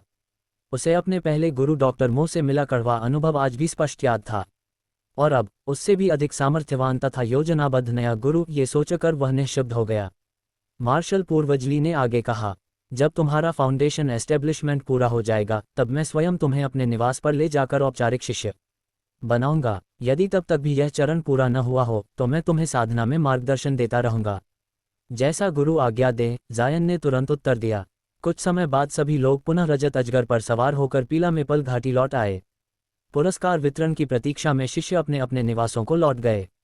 योजक चिन्ह योजक चिन्ह योजक चिन्ह। कुछ दिनों बाद 100 औषधि उद्यान 100 मेडिसिन गार्डन की एक छोटी झोपड़ी में वरिष्ठ साधक माँ सीनियर मार्शल अंकल माँ जायन को ऐसे देख रहे थे मानो भूत देख लिया हो। यह असंभव है, तुम मरे नहीं, उल्टा निषिद्ध क्षेत्र से 20 से अधिक आध्यात्मिक औषधियां लाए और ऊपर से मार्शल पूर्वज ली ने तुम्हें नामात्र का शिष्य भी बना लिया। जायन ने फीकी मुस्कान के साथ उत्तर दिया। हाँ वरिष्ठ काका माँ, लगता है मेरा भाग्य आजकल कुछ ज्यादा ही मेहरबान है। बातचीत के दौरान वरिष्ठ माँ ने धीरे धीरे उसे असली कारण समझाया कि क्यों उसके पुरस्कार आधे कर दिए जाएंगे। ये सब इसीलिए था क्योंकि मार्शल पूर्वज ली ने उसे शिष्य बनाया था और संप्रदाय की अलिखित परंपरा के अनुसार गुरु को शिष्य की भेंट का आधा भाग लेने का अधिकार था। जायन बाहर से शांत रहा, किंतु भीतर उसने गहरी राहत की सांस ली। उसे भय था कि कहीं बात इससे कहीं अधिक खतरनाक न हो। एक फाउंडेशन एस्टेब्लिशमेंट बिल कम होना उसके लिए कोई बड़ी क्षति नहीं थी, क्योंकि वह स्वयं उन्हें परिष्कृत करने की योजना बना चुका था। वरिष्ठ माँ ने अंत में स्नेहपूर्वक समझाया कि यद्यपि उसने एक गोली खो दी, परंतु बदले में उसे मार्शल पूर्वज ली जैसा प्रभावशाली सहारा मिल गया था जो भविष्य में उसके लिए ढाल का कार्य करेगा। जायन ने ये सब मन में गहराई से अंकित कर लिया। इस प्रकार निषिद्ध क्षेत्र की यात्रा समाप्त हुई, पर जायन के भाग्य का असली मार्ग अब जाकर खुला था। वन स्वर्गीय दाव की कथा यहीं से और भी गूढ़ होती चली जाती है। स्क्रॉल हेवनली दाव टेल्स, स्वर्गीय दाव की कथाएं। निषिद्ध क्षेत्र की यह यात्रा भले ही केवल 10 दिनों की रही हो, पर जायन पूर्व में हानली को ऐसा प्रतीत हो रहा था मानो कई वर्ष बीत गए हों। 100 औषधि उद्यान के अपने छोटे से कक्ष में लौटकर वह लंबे समय तक बिस्तर पर निढाल पड़ा रहा, उस दुर्लभ सुकून और निश्चिंतता का आनंद लेते हुए जिसकी उसे बहुत समय से चाह थी। आखिरकार ये वही यात्रा थी जिसमें उसने अपने प्राण दांव पर लगाए थे, और अब वह न केवल जीवित लौट आया था बल्कि अपने सभी उद्देश्यों को भी पूरी तरह साध चुका था। अब वह निश्चिंत होकर बिना किसी चिंता के गहरी और शांत नींद सो सकता था। नींद में डूबते ही उसे ऐसा लगा मानो नश्वर संसार के सभी संघर्ष एक ही पल में उससे बहुत दूर छूट गए हों। जायन दूसरे दिन दोपहर के समय जाकर जागा। आंख खुलते ही उसके भीतर एक नई ऊर्जा और उत्साह उमड़ पड़ा। उसका शरीर हल्का था पर मन योजनाओं से भरा हुआ। अब भविष्य की रूपरेखा तैयार करने का समय आ चुका था। सबसे पहला कार्य स्वाभाविक रूप से 3 मुख्य आध्यात्मिक औषधियों को यथाशीघ्र पूर्ण परिपक्व करना और उन्हें सुरक्षित रूप से संरक्षित करना था। जहां तक सहायक औषधियों का प्रश्न था, उन्हें वह बाद में भी संभाल सकता था, किंतु इन सब की संपूर्ण तैयारी कुछ ही दिनों या आधे महीने में पूरी होने वाली नहीं थी। जायन के अनुमान के अनुसार उसे कम से कम कई वर्षों का समय चाहिए था, तभी वह औषधि निर्माण की प्रक्रिया आरंभ करने के लिए पुनर्तः तैयार हो सकता था। इसी कारण वह अपनी आध्यात्मिक औषधियों को लेकर किसी प्रकार की जल्दबाजी नहीं कर रहा था। इसके स्थान पर उसने निषिद्ध क्षेत्र से प्राप्त अपने समस्त लाभों को व्यवस्थित करना प्रारंभ किया। गणना करने पर उसे पता चला कि उसके पास 10 से अधिक मध्यम स्तरीय आत्मा पत्थर, सैकड़ों निम्न स्तरीय आत्मा पत्थर, विभिन्न श्रेणियों के जादुई उपकरणों का एक बड़ा ढेर, दैत्याकार कनखजूरे के बाह्य कवच के कुछ टुकड़े, स्याही जैसे फ्लड ड्रैगन के कई बहुमूल्य अवशेष और काफी मात्रा में निरर्थक वस्तुएं थीं। पर इन सब के अतिरिक्त 2 वस्तुएं ऐसी थीं जिनमें जायन की विशेष रुचि थी। पहली थी धनुष बाण था में एक छोटी सी प्रतिमा और दूसरी थी एक चमकदार चांदी जैसी पुस्तक पट्टी। वह प्रतिमा मुख्य रूप से लकड़ी से निर्मित थी, किंतु उसके कान, नाक, मुख और नेत्र अत्यंत सजीव और पूर्ण थे। वह देखने में इतनी कोमल और वास्तविक लगती थी मानो उसमें प्राण हो। उसके शरीर पर सिर से पांव तक धातु का यथार्थवादी कवच था और हाथ में कांसे का धनुष। ये वही उच्च स्तरीय जादुई उपकरण था जिसे पपेट बोमैन कहा जाता था और जिसे जायन ने पहले अपने वरिष्ठों से प्राप्त किया था। हालांकि इसे प्राप्त करने के बाद उसने कभी इसका प्रयोग नहीं किया था। कारण ये था कि इस जादुई उपकरण को संचालित करने के लिए एक गुप्त आत्मा विभाजन तकनीक की आवश्यकता होती थी। इस तकनीक में साधक को अपनी आध्यात्मिक चेतना का एक अंश पुतले के भीतर प्रविष्ट कराना पड़ता था, किंतु ये कार्य केवल फाउंडेशन एस्टेब्लिशमेंट स्तर या उससे ऊपर के साधक ही कर सकते थे। एक साधारण ची कंडेंसेशन स्तर का साधक यदि आत्मा विभाजन का प्रयास करता तो तकनीक पूरी होने से पहले ही उसका मानसिक संतुलन नष्ट हो जाता और वह पागलपन या मृत्यु को प्राप्त हो सकता था। सामान्यतः कहा जाता है कि एक अमर की आध्यात्मिक चेतना चारों दिशाओं को देख सकती है और वस्तुओं का परीक्षण कर सकती है, परंतु आत्मा विभाजन का वास्तविक अर्थ इससे कहीं गहरा था। इस तकनीक के माध्यम से साधक के पास एक या एक से अधिक स्वतंत्र दिव्य चेतनाएं हो सकती थीं, जिनमें से प्रत्येक एक साथ कई जादुई उपकरणों को नियंत्रित करने में सक्षम होती थी। आत्मा जितनी बार विभाजित की जाए उतने ही अधिक उपकरणों का एक साथ संचालन संभव होता। सामान्य स्थिति में ची कंडेंसेशन शिष्य युद्ध के समय अधिकतम 2 जादुई उपकरणों को ही संभाल पाते थे। उससे अधिक का प्रयोग करने पर उनका नियंत्रण डगमगा जाता। आखिरकार किसके पास 5-6 जादुई उपकरण नहीं होते, पर यदि सबको एक साथ फेंक दिया जाए तो न तो प्रभाव पड़ता है और न ही रणनीति काम आती है। काफी देर तक उस प्रतिमा को उलट पलट कर देखने के बाद जायन ने उसे अलग रख दिया और चांदी की पुस्तक पट्टी उठाई। ये वस्तु उसे जायंट स्वॉर्ड संप्रदाय के उस नंगे पांव वाले साधक से मिली थी। उसके ऊपरी हिस्से पर उभरी हुई बनावट थी जिस पर अजीब और रहस्यमय अलंकरण उकेरे गए थे। जायन ने पूरा दिन उस पर विचार किया पर उसे कोई भी सुराग नहीं मिला। अंततः उसे भी उसने फिलहाल अलग रख दिया। आगामी दिनों में वह इसी चांदी की पट्टी का अध्ययन करता रहा और साथ ही ऊपर के स्तर से मिलने वाले समाचारों की प्रतीक्षा करता रहा। वह देखना चाहता था कि क्या वास्तव में, जैसा कि वरिष्ठ माँ ने कहा था, उसका पुरस्कार घटा दिया जाएगा। चौथे दिन की दोपहर मार्शल अंकल वांग और एक अपरिचित प्रबंधक आए और उसे केवल एक ही फाउंडेशन एस्टेब्लिशमेंट पिल सौंपा। उनके कथन ठीक वही थे जो पहले वरिष्ठ माँ ने बताए थे। मार्शल पूर्वज ली हुआयुवान ने शिष्य की गुरु भक्ति के नाम पर आध्यात्मिक औषधियां अपने पास रख ली थीं। जायन ने भीतर ही भीतर ठंडी हंसी हंसी, पर बाहरी रूप से उसने कोई असंतोष प्रकट नहीं किया। ये देखकर दोनों प्रबंधकों ने राहत की सांस ली और मुस्कुराते हुए विदा हो गए। इसके बाद समय बड़ी तेजी से बीतता चला गया। महीने वर्षों में बदल गए। पूरे 3 वर्ष बीत गए और अंततः जायन की औषधि निर्माण की सभी तैयारियां पूरी हो गईं। इस अवधि में कई घटनाएं घटीं। चेन परिवार की छोटी बहन ने अपना पुरस्कार स्वरूप मिला पिल ग्रहण कर 1 वर्ष तक कठोर साधना की और अंततः फाउंडेशन एस्टेब्लिशमेंट में प्रवेश कर गई। किंतु उसके बड़े भाई का भाग्य उतना अच्छा नहीं था। दूसरी बार पिल लेने के बाद भी वह असफल रहा और अंततः अमर पद से निराश होकर संप्रदाय छोड़कर अपने कुल में लौट गया। इधर पीला मेपल घाटी में जायन की ख्याति भी धीरे धीरे फैलने लगी। निषिद्ध क्षेत्र में उसकी असाधारण सफलता और मार्शल पूर्वजली का नामात्र का शिष्य बनने की कथा पहले वर्ष में ही पूरे संप्रदाय में फैल गई थी। यद्यपि दूसरे वर्ष तक ये चर्चा शांत पड़ गई, फिर भी उसका नाम एक छोटे से प्रसिद्ध व्यक्ति के रूप में स्थापित हो चुका था। इन वर्षों में एक और रोचक घटना घटी। वह ओल्ड मैन ये, जिसने पहले समझौते का आधा भाग देने से इनकार कर दिया था, अचानक शेष सभी वस्तुएं भेज बैठा, वह भी कुछ अतिरिक्त के साथ। इससे जायन को पहली बार गहराई से यह अनुभव हुआ कि किसी शक्तिशाली संरक्षक की छाया में रहना कितना सुविधाजनक होता है। हालांकि अपने गुरु मार्शल पूर्वज ली हुआयुवान के प्रति सम्मान व्यक्त करने की बात करें तो जायन के पास कहने को बहुत कम था। इन 3 वर्षों में एक बार व्यक्तिगत रूप से लिखी गई एजियो रेसेंस स्वॉर्ड आर्ट्स की प्रति देने के अतिरिक्त गुरु की ओर से उसे कोई और निर्देश या संपर्क नहीं मिला। ऐसा प्रतीत होता था मानो वे उसे पूरी तरह भूल ही चुके हों। फिर भी कुल मिलाकर जायन अपनी स्थिति से संतुष्ट था।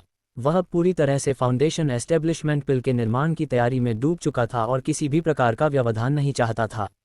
अंततः उसका यह एकांत जीवन भी समाप्त हुआ। 3 दिन पहले उसने अंतिम सहायक औषधि को भी पूर्ण परिपक्व कर लिया था। अब उसके पास सभी आवश्यक सामग्री थी, केवल एक अंतिम वस्तु की आवश्यकता शेष थी। सभी औषधियों को सावधानीपूर्वक पैक करने के बाद जायन युए लू हॉल की ओर प्रस्थान कर गया।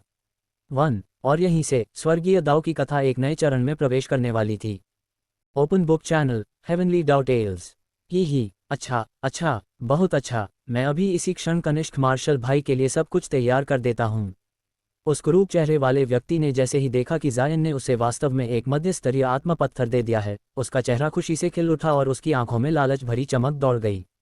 क्योंकि साधना जगत में भले ही यह सामान्य रूप से माना जाता था कि 100 निम्न स्तरीय आत्म पत्थर इक्वल्स एक मध्य स्तरीय आत्म पत्थर, पर वास्तविकता ये थी कि कोई भी साधक इतनी आसानी से मध्य स्तरीय आत्म पत्थर को बदलने के लिए तैयार नहीं होता था। इसका कारण बहुत सरल था। समान परिस्थितियों में मध्य स्तरीय आत्म पत्थर से आध्यात्मिक ऊर्जा को अवशोषित करने की गति निम्न स्तरीय आत्म पत्थरों की तुलना में कहीं अधिक तेज होती थी। सिर्फ इसी एक कारण से हर कोई मध्य स्तरीय आत्म पत्थर को संभाल कर रखना चाहता था और निम्न स्तरीय आत्म पत्थरों को लगभग नजरअंदाज कर देता था। उच्च स्तरीय आत्म पत्थरों के साथ भी यही स्थिति थी, कोई भी उन्हें आसानी से बदलना नहीं चाहता था। उस कुरूप व्यक्ति ने जैसे ही अग्नि तत्व वाला आत्म पत्थर प्राप्त किया, उसका व्यवहार जायन के प्रति और भी अधिक चापलूसी भरा हो गया। वह तुरंत जायन को लेकर एक विशाल 5 रंगी पत्थर के द्वार के सामने पहुंचा। फिर उसने अपनी कमर से एक बैंगनी रंग का आदेश चिन्ह निकाला, उसे पत्थर के द्वार की ओर इंगित किया और हल्के से झटका दिया। बैंगनी आदेश चिन्ह से लाल प्रकाश चमका और गुलाबी रोशनी की एक पतली किरण सीधे द्वार पर जा लगी। क्षण भर में 5 रंगों की प्रकाश धारा तेजी से घूमने लगी और फिर कुछ कान फाड़ देने वाली किर्र किर्र की आवाज़ों के साथ वह विशाल पत्थर का द्वार धीरे धीरे ऊपर उठ गया। उसके पीछे एक गहरा काला सुरंग मार्ग प्रकट हुआ जो कई दर्जन फुट ऊंचा और चौकोर आकार का था। कनिष्ठ मार्शल भाई, उस व्यक्ति ने अत्यंत मीठे स्वर में कहा, पृथ्वी अग्नि वाला कक्ष इसी पत्थर की दीवारों वाले मार्ग के आगे है। आइए वहीं चलते हैं। जायन ने बिना कुछ कहे हल्के से सिर हिलाया और सबसे पहले उस सुरंग में प्रवेश कर गया।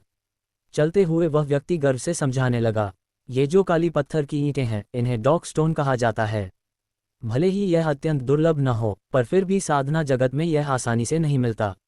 इतनी बड़ी मात्रा में इसे एकत्र कर फिर इसे सुरंग और कक्ष बनाना, ये सब पिछले युगों के महान मार्शल पूर्वजों के अथक प्रयासों का परिणाम है। डॉक स्टोन की सबसे बड़ी विशेषता यह है कि यह अत्यधिक तापमान को सहन कर सकता है और पृथ्वी अग्नि के साथ परिष्करण के दौरान अत्यंत स्थिर रहता है। यही कारण है कि आज तक यहाँ कोई बड़ी दुर्घटना नहीं हुई। ये सुनकर जायन की रुचि जाग उठी। उसने दीवार को छूकर देखा, वह चिकनी थी और आश्चर्यजनक रूप से ठंडी। ये डॉक स्टोन आखिर मिलता कहाँ है? जायन ने प्रशंसा भरे स्वर में पूछा। ये पृथ्वी अग्नि से भी अधिक शक्तिशाली ताप को झेल सकता है, वास्तव में अद्भुत पदार्थ है। उस व्यक्ति ने उत्तर दिया, सुना है कि हमारे यूए राज्य में ये बिल्कुल नहीं पाया जाता। इसे बहुत दूर पश्चिम के एक राज्य से लाया गया था। ये काम अत्यंत कठिन और समय साध्य था। कुछ ही समय में वे सुरंग पार कर एक विशाल गोलाकार सभागार में पहुंच गए। ये सभागार भी डॉक स्टोन से बना था, पर इसका व्यास 400-500 फुट से कम न था और ऊंचाई 100 फुट से अधिक थी। दृश्य अत्यंत भव्य और विस्मयकारी था। चारों ओर समान आकार के लगभग 30 श्वेत पत्थर द्वार बने हुए थे। उस समय पूरे सभागार में केवल 2 ही लोग थे, जायन और वह कुरूप व्यक्ति। इस सभागार के नीचे पृथ्वी अग्नि सबसे अधिक प्रबल रूप से एकत्र होती है, वह व्यक्ति हंसते हुए बोला। इसीलिए संप्रदाय ने यहाँ कुल 36 पृथ्वी अग्नि परिष्करण कक्ष बनाए हैं। इनमें से 18 और 19 नंबर के कक्ष सबसे श्रेष्ठ माने जाते हैं। 18 नंबर कक्ष पहले से ही एक वरिष्ठ मार्शल अंकल के अधीन है, इसलिए कनिष्ठ मार्शल भाई 19 नंबर कक्ष का उपयोग करें। उसकी अग्नि तीव्रता और स्थिरता भी अत्यंत उत्कृष्ट है। ये कहते हुए वह जायन को 19 अंकित द्वार के सामने ले आया। जायन ने चुपचाप सहमति में सिर हिला दिया। उस व्यक्ति ने तुरंत एक जेड पट्टिका द्वार पर लगाई और पत्थर का द्वार अपने आप खुल गया। दोनों भीतर प्रवेश कर गए। कक्ष चौकोर था, लगभग 80-90 वर्ग फुट का। बीच में गोलाकार पत्थर का मंच था और चारों दीवारों पर 4 लौकी आकार के पात्र टंगे थे। मंच के किनारों पर 8 अग्निलाल छोटे छोटे ड्रैगन उकेरे गए थे, जिनके मुख ऊपर की ओर खुले हुए थे, मानो वे अग्नि उगलने को तैयार हों।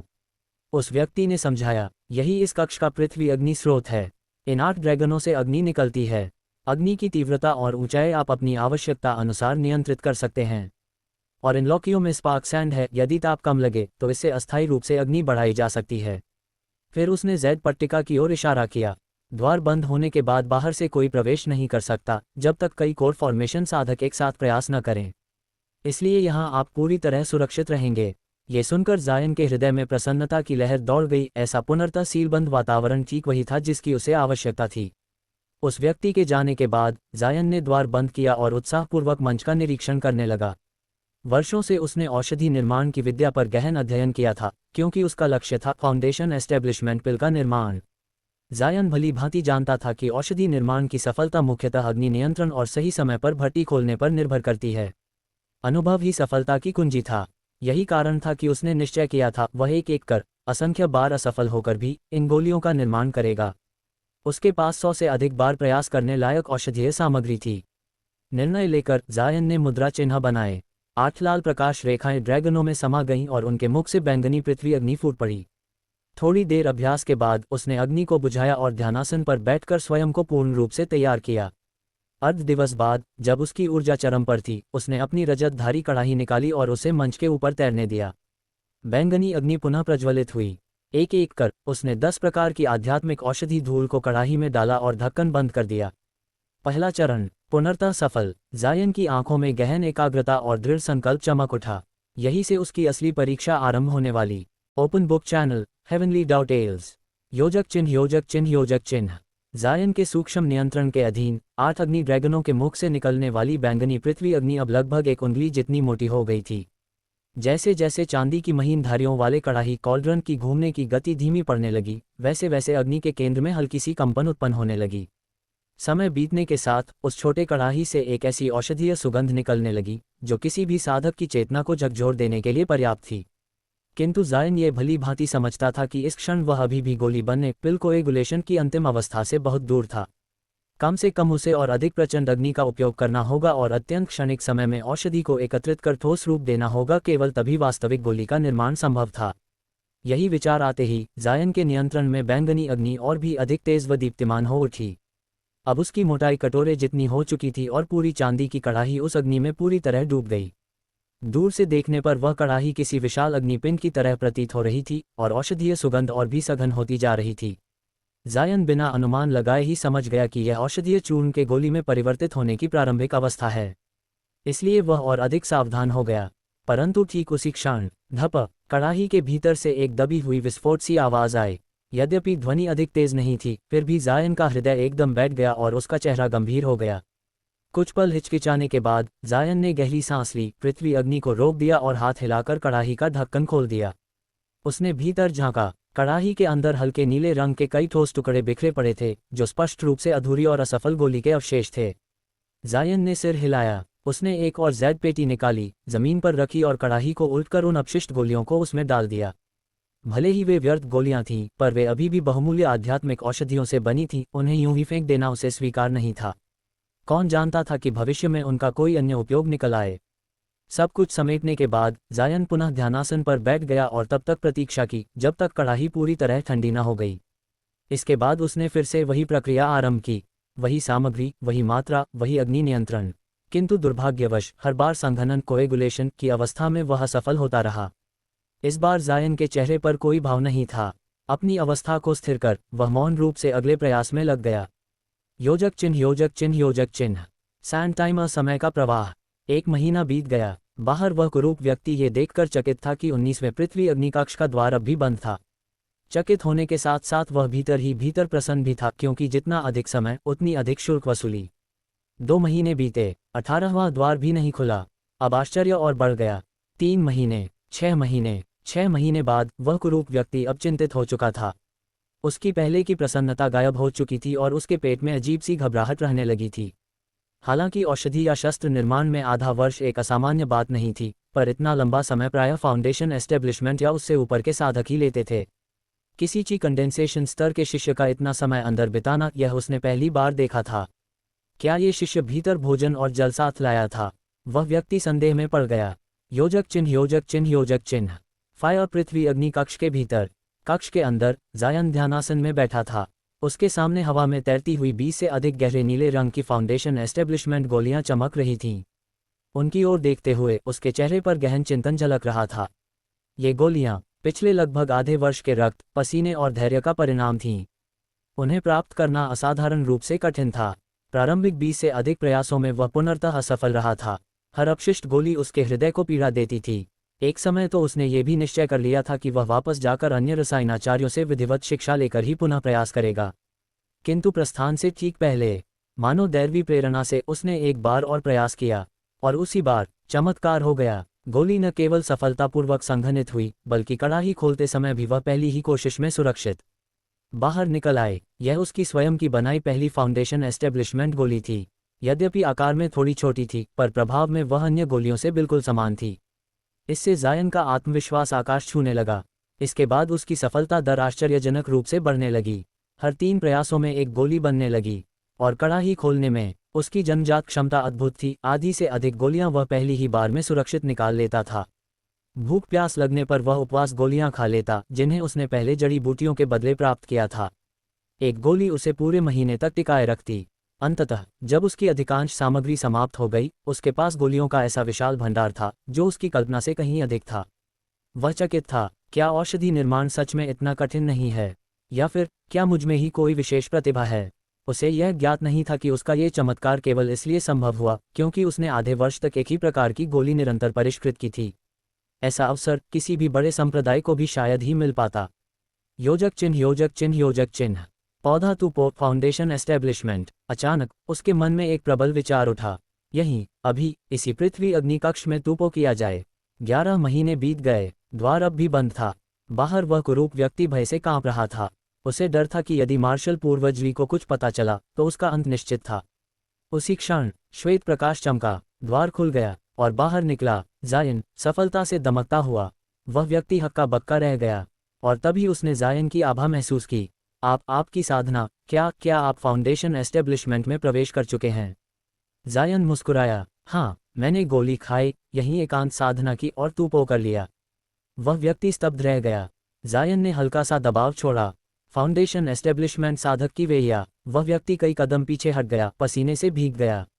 बधाई हो मार्शल अंकल, उसने तुरंत झुककर कहा, क्योंकि साधना जगत में शक्ति ही सम्मान है।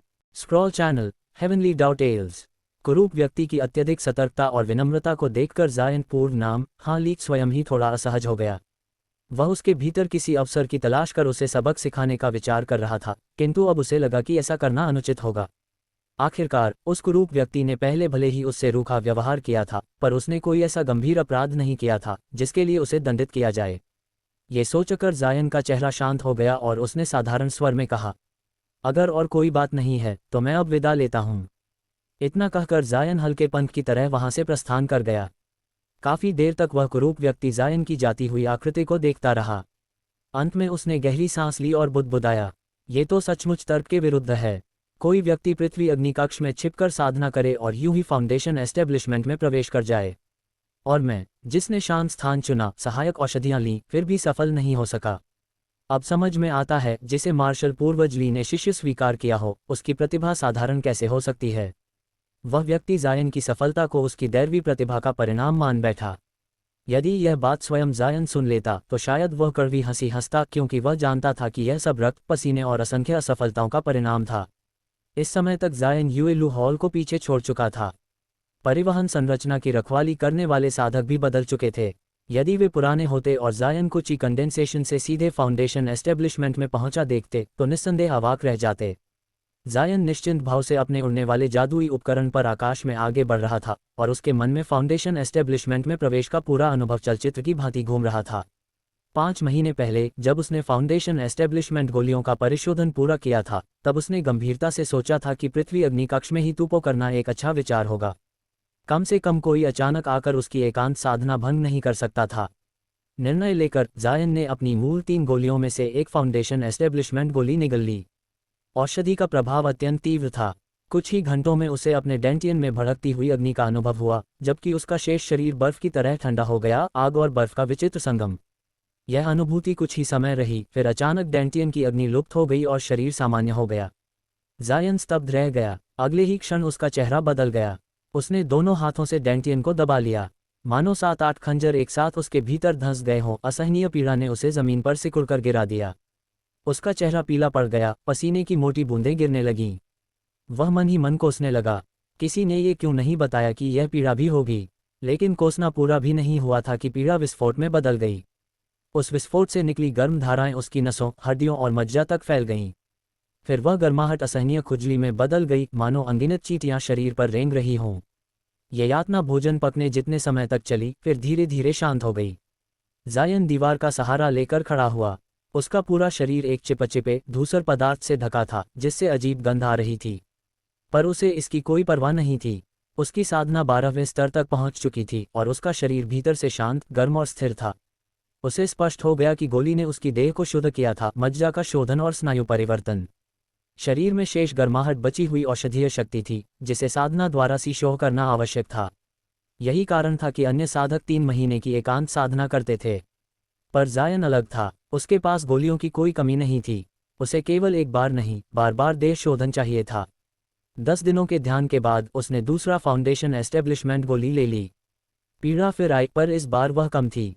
अशुद्धियां फिर निकली। ये दर्शाता था कि उसकी मूल प्रतिभा वास्तव में साधारण थी।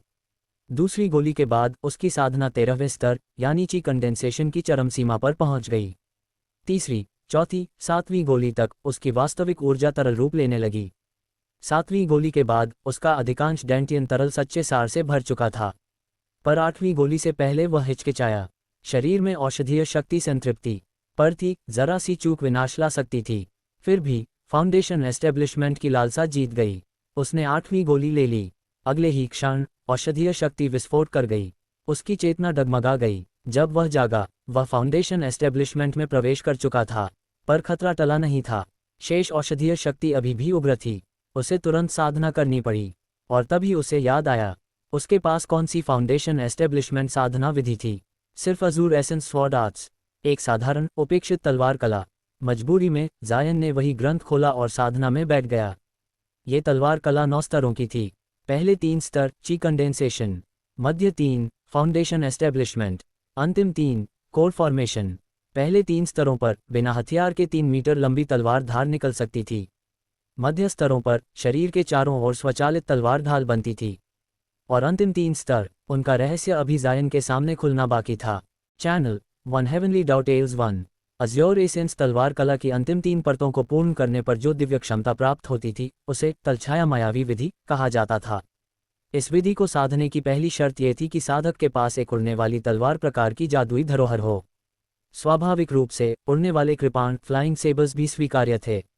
जब इस दिव्य क्षमता को पूरी तरह साध लिया जाता तब शत्रु से युद्ध करते समय साधक अपनी उड़ती हुई तलवार की तलवार प्रकाश स्वॉर्ड लाइट का उपयोग करके एक ऐसी मायावी तलवार छाया उत्पन्न कर सकता था जो देखने में असली तलवार से बिल्कुल समान होती थी।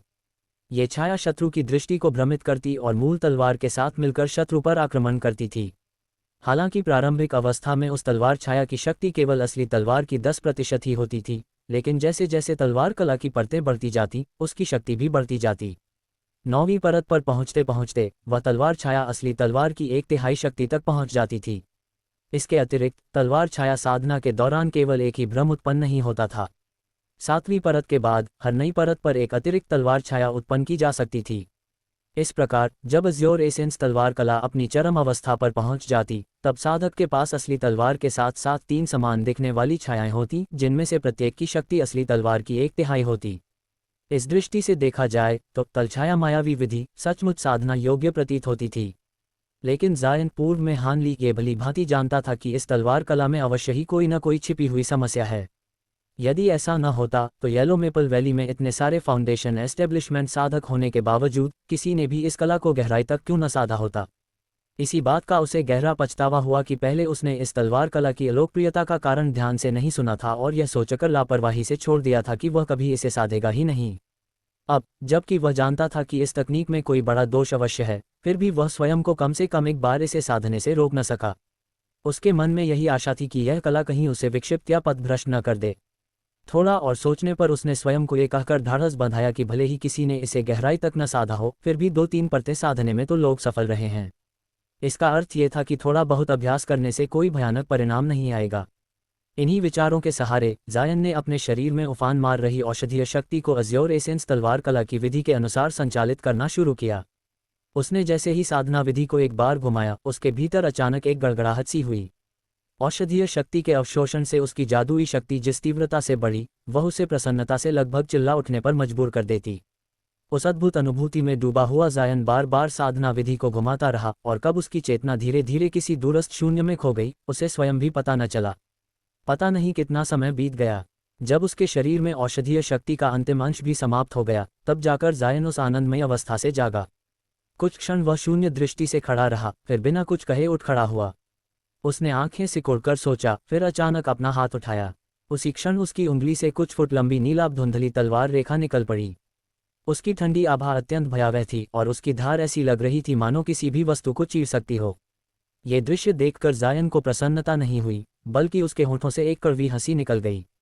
उसने हाथ को झटका दिया और वह नीलाभ प्रकाश अचानक फैलकर लगभग 10 फुट लंबा हो गया, मानो सामने की चट्टान को भेद देने ही वाला हो। धिक्कार है, मुझे उम्मीद नहीं थी कि शेष औषधीय शक्ति इतनी प्रबल होगी कि मैं एक ही झटके में तलवार कला की चौथी परत तक पहुंच जाऊंगा। न जाने इसके कोई भयानक दुष्प्रभाव होंगे या नहीं। उसने चिंता से भरे स्वर में स्वयं से कहा, कोई बात नहीं, अधिक से अधिक यही होगा कि आगे चलकर मैं इस तलवार कला को फिर कभी नहीं साधूंगा। बड़बड़ाते हुए उसने हाथ नीचे कर लिया और नीलाभ तलवार रेखा पूरी तरह विलीन हो गई। फिर भी उसके भीतर जिज्ञासा जाग उठी। उसने अज्योर एसेंस तलवार कला की पुस्तक फिर से उठाए और उस भाग को ध्यान से पढ़ा जिसमें शरीर की रक्षा के लिए तलवार ढाल का वर्णन था। कुछ देर मौन चिंतन के बाद उसने आंखें बंद कीं। फिर अचानक आंखें खोलते ही उसके शरीर के चारों ओर एक अजीब सी ढाल प्रकट हो गई। यह नीलाभ ढाल आकार में तो साधारण रक्षात्मक उपकरणों जैसी ही थी, लेकिन इसकी सतह चिकनी नहीं थी। वह शाही पॉक्यूपाइन की तरह कांटों से भरी हुई थी और उससे हल्की सी दुष्ट सी आभा भी निकल रही थी। तो यही है रक्षात्मक तलवार ढाल। जायन ने आश्चर्य से उसे देखा। पुस्तक में लिखा था कि यह ढाल स्वतः ही तलवार रेखाएं छोड़कर शत्रु पर पलटवार कर सकती है।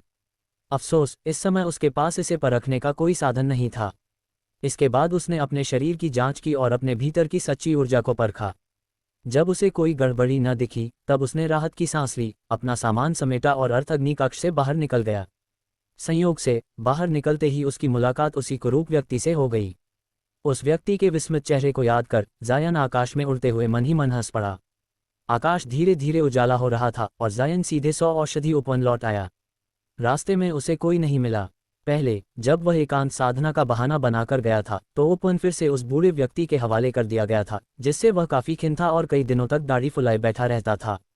जब जायन उपवन में पहुंचा तो वह बूढ़ा, अब उसका वरिष्ठ साधक भाईमा, अपनी झोपड़ी के सामने आंखें बंद किए आध्यात्मिक ऊर्जा का अवशोषण कर रहा था।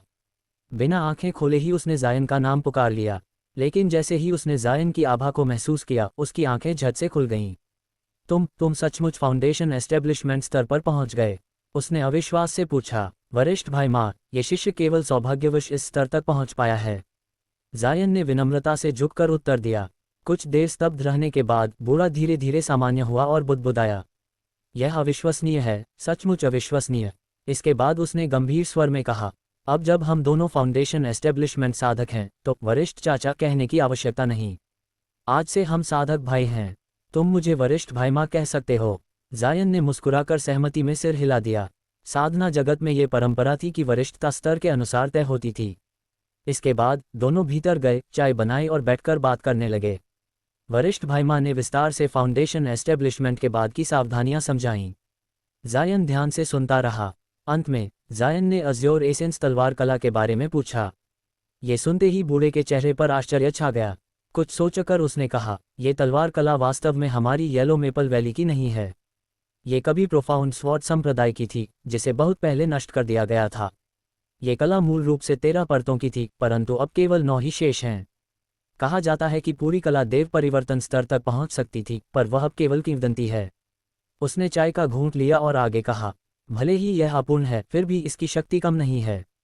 इसी कारण आज भी कई साधक इसकी शुरुआती परतें साधते हैं।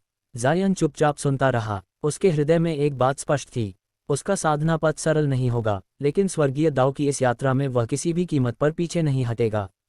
वन चैनल, हेवनली दाव टेल्स 1। वरिष्ठ साधक भाईमा ने जब ये बात कही तो वे एक क्षण के लिए रुक गए। उनके चेहरे पर हल्का पछतावा झलक उठा और उन्होंने धीरे धीरे कहा, अफसोस की बात यह है कि इस तलवार कला को गहन परत तक साधने पर इसमें एक असहनीय दोष प्रकट होता है।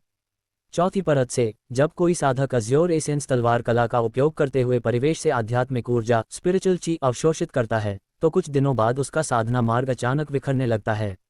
जो जादुई शक्ति साधक ने इस कला के साधन से प्राप्त की थी, उसका एक छोटा अंश स्वतः और अचिंत्य रूप से विलीन हो जाता है। ये घटना कई साधकों के लिए गहरी उलझन का कारण बन गई।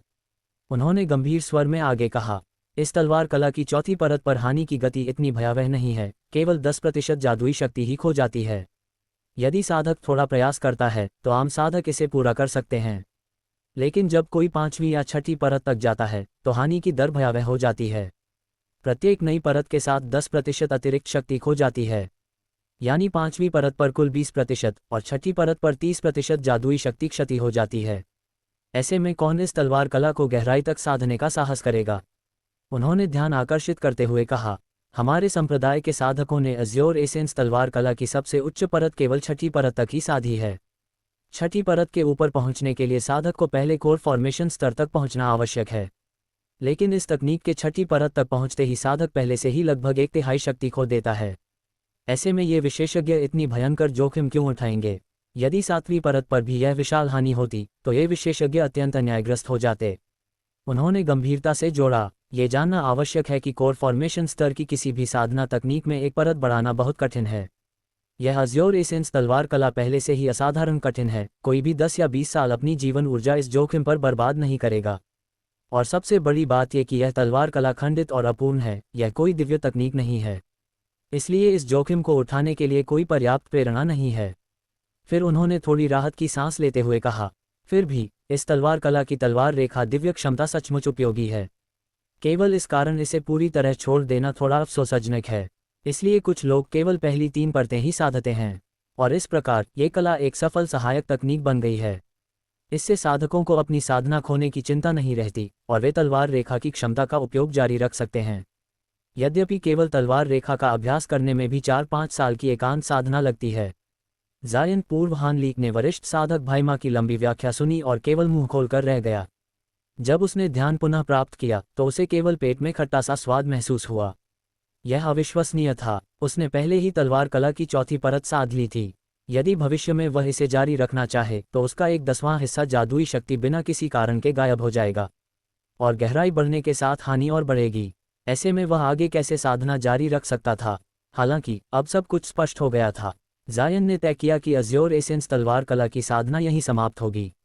लेकिन जैसे ही उसने ये निर्णय लिया, वरिष्ठ साधक भाई माँ ने फिर से कुछ कहा जिससे जायन का हृदय हल्का सा झटका खा गया। हालांकि इस तलवार कला में इतना बड़ा दोष है, फिर भी इसमें कुछ अद्वितीय गुण हैं। अन्यथा ये कभी किसी संप्रदाय की मुख्य तकनीक नहीं बनती।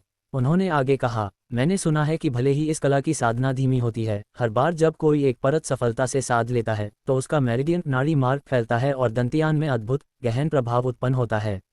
इससे इस कला को साधने वाले साधकों की जादुई शक्ति उसी स्तर के साधकों की तुलना में गहरी होती है। वे मुस्कुराए और बोले, लेकिन ये गहराई कितनी अधिक होती है, यह इस पर निर्भर करता है कि कितनी परतें साध ली गई हैं। पिछले रिकॉर्ड के अनुसार केवल एक साधक ने इसे छठी परत तक साधा। जब वह फाउंडेशन एस्टेब्लिशमेंट स्तर पर पहुंचा, उसकी जादुई शक्ति अन्य साधकों की तुलना में लगभग 1/3 अधिक थी, और यह अतिरिक्त शक्ति ठीक उतनी थी जितनी उसने तलवार कला साधते हुए खो दी थी। ये संयोग नहीं, बल्कि इस कला की वास्तविक गहराई का प्रमाण है। वरिष्ठ साधक भाईमा इस अज्योर एसेंस तलवार कला का गहराई से अध्ययन कर रहे थे। जैसे जैसे वे बोलते गए, उनका उत्साह और बढ़ता गया, धूप भी उड़ रहा था और वे बहुत एनिमेटेड हो गए। जायन ने जल्दी से विषय बदलने के लिए अन्य बातें उठाईं। तभी वरिष्ठ साधक भाईमा सामान्य स्थिति में लौटे। जायन ने मन ही मन तय किया कि भले ही इस कला में अद्भुत विशेषताएं हों, वह इसे आगे नहीं साधेगा। उसकी स्वाभाविक क्षमता पहले ही सीमित थी। यदि उसने जानबूझकर इस धीमी और अपूर्ण तकनीक की साधना की होती तो उसके मस्तिष्क पर गंभीर प्रश्न उठते। बिना समय गंवाए जायन ने वरिष्ठ साधक भाईमा से और कुछ बातें की और फिर अपने घर लौट आया। अब जब वह फाउंडेशन एस्टेब्लिशमेंट स्तर पर पहुंच चुका था, उसे औषधि उपवन की देखभाल की आवश्यकता नहीं थी। उसने अपने सामान्य निवास स्थान की सफाई की और जल्द ही तैयार होकर अधिकृत सभागार की ओर बढ़ा। जायन के हृदय में उत्साह अभी भी ठंडा नहीं हुआ था। उसका केवल यह विचार था कि वह अपना काम निपटाए और तुरंत अपने लिए एकांत गुफा तैयार करे। यह उसका लंबे समय से प्रतीक्षित क्षण था। जैसे ही उसने सभागार पहुंचा, वहां के 2 युवा साधक जो मुख्य द्वार पर तैनात थे, पहले उसे नहीं पहचान पाए, लेकिन उन्होंने उसकी फाउंडेशन एस्टेब्लिशमेंट साधक होने की पहचान कर ली। इसलिए उन्होंने उसे विलंब करने की हिम्मत नहीं की और तुरंत सम्मानपूर्वक प्रणाम किया। मार्शल अंकल, क्या आपको किसी चीज में हमारी सहायता चाहिए? जायन को यह सुनकर कुछ हास्य हुआ। 1 वर्ष पूर्व यदि वह इन्हें मिलता तो शायद उसे वरिष्ठ साधक भाई कहने पड़ते, लेकिन अब उसकी स्थिति बदल चुकी थी। वह उनके लिए वरिष्ठ बन चुका था। उन्होंने गर्व से कहा, सेक्ट मास्टर जोंग यहाँ हैं, मुझे उनसे चर्चा करनी है। दोनों युवाओं ने एक दूसरे को देखा, फिर दाएं तरफ खड़े युवक ने उत्तर दिया, सेक्ट मास्टर शतावसर सभागार में हैं, लेकिन जल्दी लौट आएंगे। क्या मार्शल अंकल थोड़ा प्रतीक्षा करें? जायन ने हल्की मुस्कान के साथ कहा, ठीक है, जैसा है, मैं प्रतीक्षा कर लूंगा। युवक ने उन्हें सभागार में ले जाकर बैठाया। कमरा साफ सुथरा और व्यवस्थित था, चारों दीवारों पर चित्रित पेंटिंग्स से सज्जित, जो साहित्यिक और विद्वत्तापूर्ण वातावरण उत्पन्न कर रही थीं। जब जायन वहां बैठा अपनी चाय का स्वाद चख रहा था, सेक्ट मास्टर जोंग लौटा। वह हड़बड़ी में थे क्योंकि उन्हें नहीं याद था कि उनके सामने कौन है। उन्होंने प्रवेश किया और देखा कि एक साधक साधारण रूप वाला पेंटिंग पर ध्यान दे रहा था। जायन ने तुरंत मुड़कर प्रणाम किया।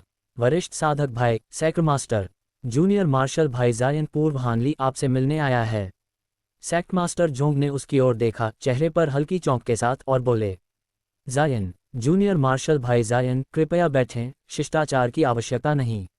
वरिष्ठ साधक भाई के रूप में मैं थोड़ा व्यस्त था, इसलिए देर हो गई। कृपया नाराज न हों। जायन ने मुस्कान के साथ सिर हिलाया। उसने मन ही मन समझ लिया कि 5 साल पहले, जब वह केवल कम योग्य और निम्न क्षमता वाला क्यूई कंडेंसेशन साधक था, तब से उनका परिचय नहीं रहा। यदि सैक्र मास्टर उसे पहचान पाते तो वह वास्तव में आश्चर्यचकित हो जाता। योजक चिन्ह, योजक चिन्ह, योजक चिन्ह। यदि आप चाहें, मैं अगली बार इस पूरे अध्याय का हिंदी रूपांतरण पूरा श्रृंगारित लंबा वर्णन बनाकर सभी पात्रों के नए भारतीय नामों सहित तैयार कर दूं, ताकि इसे सीधे हेवनली डाउटेल्स के चैनल शैली में पढ़ा जा सके। क्या मैं ऐसा कर दूं? ने उद्देश्य को प्रकट करते हुए कहा। वरिष्ठ साधक भाई सैक्र मास्टर, जूनियर मार्शल भाई जायन केवल एक संयोग से फाउंडेशन एस्टेब्लिशमेंट तक पहुंच पाया। इसलिए मैं सैक्र मास्टर को ये सूचित करने आया हूँ और आशा करता हूँ कि मुझे अमर्त्य गुफा स्थापित करने का विशेषाधिकार दिया जाएगा। सैक्र मास्टर जोंग लिंगदाओ ने पहले थोड़ी देर हैरान होकर उसे देखा, फिर धीरे धीरे समझ आए कि फाउंडेशन एस्टेब्लिशमेंट पिल प्राप्त कर सबसे उपयुक्त समय पर उसे ग्रहण कर सफलता पाना असामान्य नहीं था। इसलिए उन्होंने जायन को उन मामलों में से एक माना। वे हल्की मुस्कान के साथ बोले, हाँ, जूनियर मार्शल भाई जायन को फाउंडेशन एस्टेब्लिशमेंट में प्रवेश करने पर बधाई। हमारे संप्रदाय के उच्च स्तर के साधकों की संख्या अब बढ़ गई है। ये सचमुच उत्सव का कारण है। जायन ने गौरवपूर्ण मुस्कान के साथ उत्तर दिया, ये केवल संयोग था, ये फाउंडेशन एस्टेब्लिशमेंट पिल की कृपा है जो संप्रदाय द्वारा प्रदान की गई थी। जोंग लिंगदाओ ने जायन की विनम्रता देख उसे ध्यानपूर्वक आंका। उनके मन में ये सोच आई कि जायन को उन्होंने पहले देखा होगा, लेकिन सही समय और स्थान याद नहीं आया। उन्होंने सिर हिलाया और मन ही मन गहरी सोच में डूब गए। जायन ने ये दृश्य देख हंसी को अपने भीतर रखा और चुपचाप चाय का स्वाद लेने लगे। कुछ क्षण बाद जोंग लिंगदाओ को अचानक याद आया कि अमर्त्य आरोहण का लेख रिट ऑफ इमॉर्टल असेंशन उसी युवक से संबंधित था जो पहले मुख्य सभागार में खड़ा था। उन्होंने तुरंत पहचान किया कि यह वही शांतिपूर्ण जूनियर मार्शल भाई है। सैक मास्टर जोंग आंखें चौड़ी कर आश्चर्य से चिल्लाए, तुम वही हो, वही शिष्य जिसने अमर्त्य आरोहण का लेख लेकर संप्रदाय में प्रवेश किया था। तुम वास्तव में फाउंडेशन एस्टेब्लिशमेंट में सफल हो गए। जायन ने मुस्कुराते हुए उत्तर दिया, वरिष्ठ साधक भाई सैक्र मास्टर ने मुझे याद किया। संप्रदाय में प्रवेश का मेरा अवसर वास्तव में आपकी सहायता के कारण संभव हुआ। इस बार जोंग लिंगदाओ ने महसूस किया कि जायन अब केवल एक साधारण प्रवेशकर्ता नहीं, बल्कि उनके समान फाउंडेशन एस्टेब्लिशमेंट साधक बन चुके थे। थोड़ी हैरानी के बाद उन्होंने अपने स्वर को शांत करते हुए कहा, ये कुछ भी नहीं, इस संप्रदाय ने वर्षों से नियमों के अनुसार मामलों का प्रबंधन किया है। फिर भी जूनियर मार्शल भाई जायन का मिथ्या आध्यात्मिक मूल फॉल्स स्पिरिचुअल रूट्स के साथ फाउंडेशन एस्टेब्लिशमेंट तक पहुंचना अविश्वसनीय है। यदि यह फैलता तो जूनियर मार्शल भाई का नाम पूरी साधक दुनिया में प्रसिद्ध हो जाता। जायन ने हल्के मजाकिया स्वर में कहा, मैंने कभी सोचा नहीं था कि फाउंडेशन एस्टेब्लिशमेंट पिल लेने के बाद मैं वास्तव में फाउंडेशन एस्टेब्लिशमेंट तक पहुंच जाऊंगा।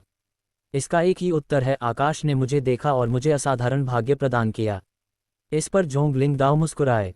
फिर उन्होंने उत्सुकता से पूछा, लेकिन जूनियर मार्शल भाई जायन, फाउंडेशन एस्टेब्लिशमेंट पिल तो जूनियर मार्शल डिसिपल्ये के पौत्र को दी गई थी। फिर यह पिल तुम्हारे पास कैसे आए? जायन हंसते हुए बोले, हाँ, वरिष्ठ साधक भाई सैक्र मास्टर, क्या आपने मुझे ये पिल नहीं दी थी? जोंग लिंगदाओ चकित हुए, मुझे कोई याद नहीं। जायन ने गंभीर होते हुए उत्तर दिया, सैक्र मास्टर ने शायद भूल गए होंगे। जो लोग निषिद्ध क्षेत्र से जीवित लौटे उनमें से 3 को फाउंडेशन एस्टेब्लिशमेंट पिल दी गई थी। मैं उन 3 में से एक था। जोंग लिंगदाओ अब उत्साहित हुए और बोले, तुम वही हो जिन्हें मार्शल एंसेस्टर ली ने आधिकारिक रूप से शिष्य स्वीकार किया था? जायन ने सीधे उत्तर दिया, हाँ, मैं वही शिष्य हूँ जिसे मास्टर ली हुआयुवान ने निषिद्ध क्षेत्र के भ्रमण से स्वीकार किया था। जोंग लिंगदाओ की आंखों में और अधिक आश्चर्य झलक उठा। उन्होंने सोच लिया कि अब जायन का फाउंडेशन एस्टेब्लिशमेंट तक पहुंचना मार्शल एंसेस्टरली का आधिकारिक शिष्य बनना लगभग तय कर चुका है। थोड़ी देर बाद जोंग लिंगदाओ सुनहरी कलम से एक सफ़ेद जेड स्लिप पर जायन का नाम सूची में लिखते हुए उसे रिकॉर्ड में दर्ज किया। जायन की खुशी का ठिकाना न रहा, क्योंकि अब वह अपनी अमर्त्य गुफा स्थापित कर सकता था। इसके बाद जोंग लिंगदाओ ने 3 मध्य श्रेणी के स्पिरिट स्टोन और 5 छोटे सफ़ेद धुंध से ढके झंडे जायन को दिए। उन्होंने समझाया, ये स्पिरिट स्टोन नए फाउंडेशन एस्टेब्लिशमेंट साधकों को एक बार देने वाला पुरस्कार है। अब से हर वर्ष तुम्हें बिना किसी श्रम के एक मध्य श्रेणी का स्पिरिट स्टोन मिलेगा। ये छोटे झंडे तुम्हारी अमर्त्य गुफा स्थापित करने के लिए आवश्यक हैं। ये एक साधारण ट्रेस विजुअल जादुई संरचना बनाने में काम आते हैं जो नश्वर लोगों और जानवरों को प्रवेश करने से रोकती है। यदि तुम्हें संरचना में दक्षता है तो इन्हें उपयोग करने की आवश्यकता नहीं पड़ेगी। जेड स्लिप में संरचना बनाने और नियंत्रित करने की तकनीक भी शामिल है। कृपया इसे ध्यानपूर्वक देखो। जायन ने दोनों हाथों से जेड स्लिप स्वीकार किया और बार बार धन्यवाद दिया। इसके बाद जायन ने मुख्य सभागार छोड़ दिया और सोचा कि येलो मेपल वैली से उड़कर अपनी अमर्त्य गुफा स्थापित करने के लिए उचित स्थान खोजे। रास्ते में उसने जोंग लिंगदाओ द्वारा दी गई जेड स्लिप देखी और तुरंत निर्णय बदल दिया। वह अपनी उड़ान की जादुई मशीन को एक नए स्थान की ओर मोड़ दिया। उसका अगला गंतव्य था chilling pavilion, yellow maple valley का एक प्रमुख क्षेत्र जहां स्पिरिट बीस्ट्स पाले और प्रशिक्षित किए जाते थे। जायन ने वहां जाकर एक मध्य ग्रेड 1 स्पिरिट बीस्ट को ट्विन प्यूपल माउस के नाम से किराए पर लेने का अनुरोध किया। ये साधारण चूहे जैसा दिखता था, लेकिन इसमें अद्वितीय दिव्य दृष्टि थी। इसकी दृष्टि घने कोहरे, नदियों, पेड़ों और अन्य बाधाओं को आसानी से भेद सकती थी। साथ ही ये घने स्पिरिचुअल ची वाले क्षेत्रों में अपना घोंसला बनाना पसंद करता था। एक कम स्तर की महिला साधक ने तुरंत स्वागत किया और बोली, मार्शल अंकल, क्या आप स्पिरिट बीस्ट किराए पर लेने आए हैं? जायन ने हल्की मुस्कान के साथ कहा, क्या अभी कोई ट्विन प्यूपल माउस उपलब्ध है? मैं इसे 2 दिन के लिए किराए पर लेना चाहता हूँ। महिला साधक ने प्रसन्नता से उत्तर दिया, हाँ, निश्चित रूप से है, मैं इसे लेकर आती हूँ।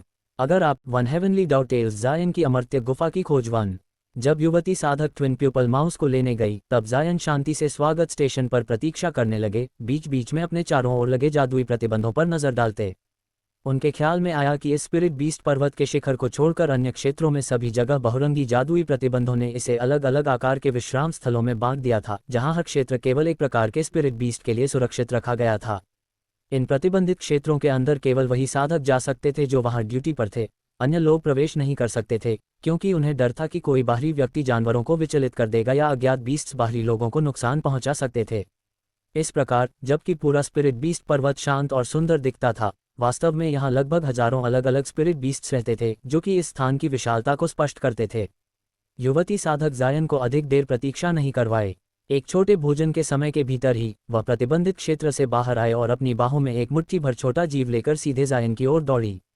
उसने सम्मानपूर्वक कहा, यह है ट्विन प्यूपल माउस, इसे किराए पर लेने की कीमत प्रतिदिन 1 लो ग्रेट स्पिरिट स्टोन है।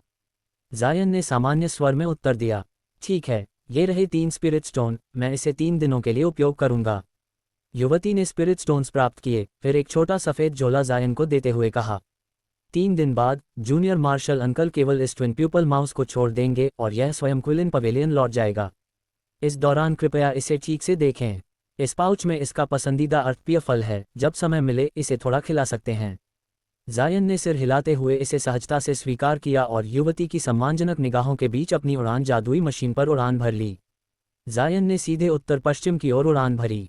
उन्होंने अपनी बाहों में प्यारे ट्विन प्यूपल माउस की ओर देखा। पहली नज़र में ये पीला छोटा जीव सामान्य चूहे जैसा दिखता था। शरीर का अनुपात, पीली फर, लंबी और पतली पूंछ सब सामान्य चूहे से मेल खाती थी। अंतर केवल इसके चेहरे की बड़ी आंखें थीं, जो साधारण चूहों से बहुत अलग थीं। इन आंखों में झलकती 5 रंग की चमक इसे रहस्यमय और अद्भुत बना रही थी। जायन भी, जो सामान्यतः गंभीर थे, इस जीव को देखकर मुस्कुराए बिना नहीं रह सके और उसकी पीठ पर हल्का हाथ फेरते हुए सोचा कि शायद उन्हें भी एक ट्विन प्यूपल माउस पालना चाहिए। हालांकि जायन जानते थे कि यह छोटा जीव अपने सौम्य व्यवहार के बावजूद वास्तविक इंटरमीडिएट ग्रेड 1 डेमोनिक बीस्ट था।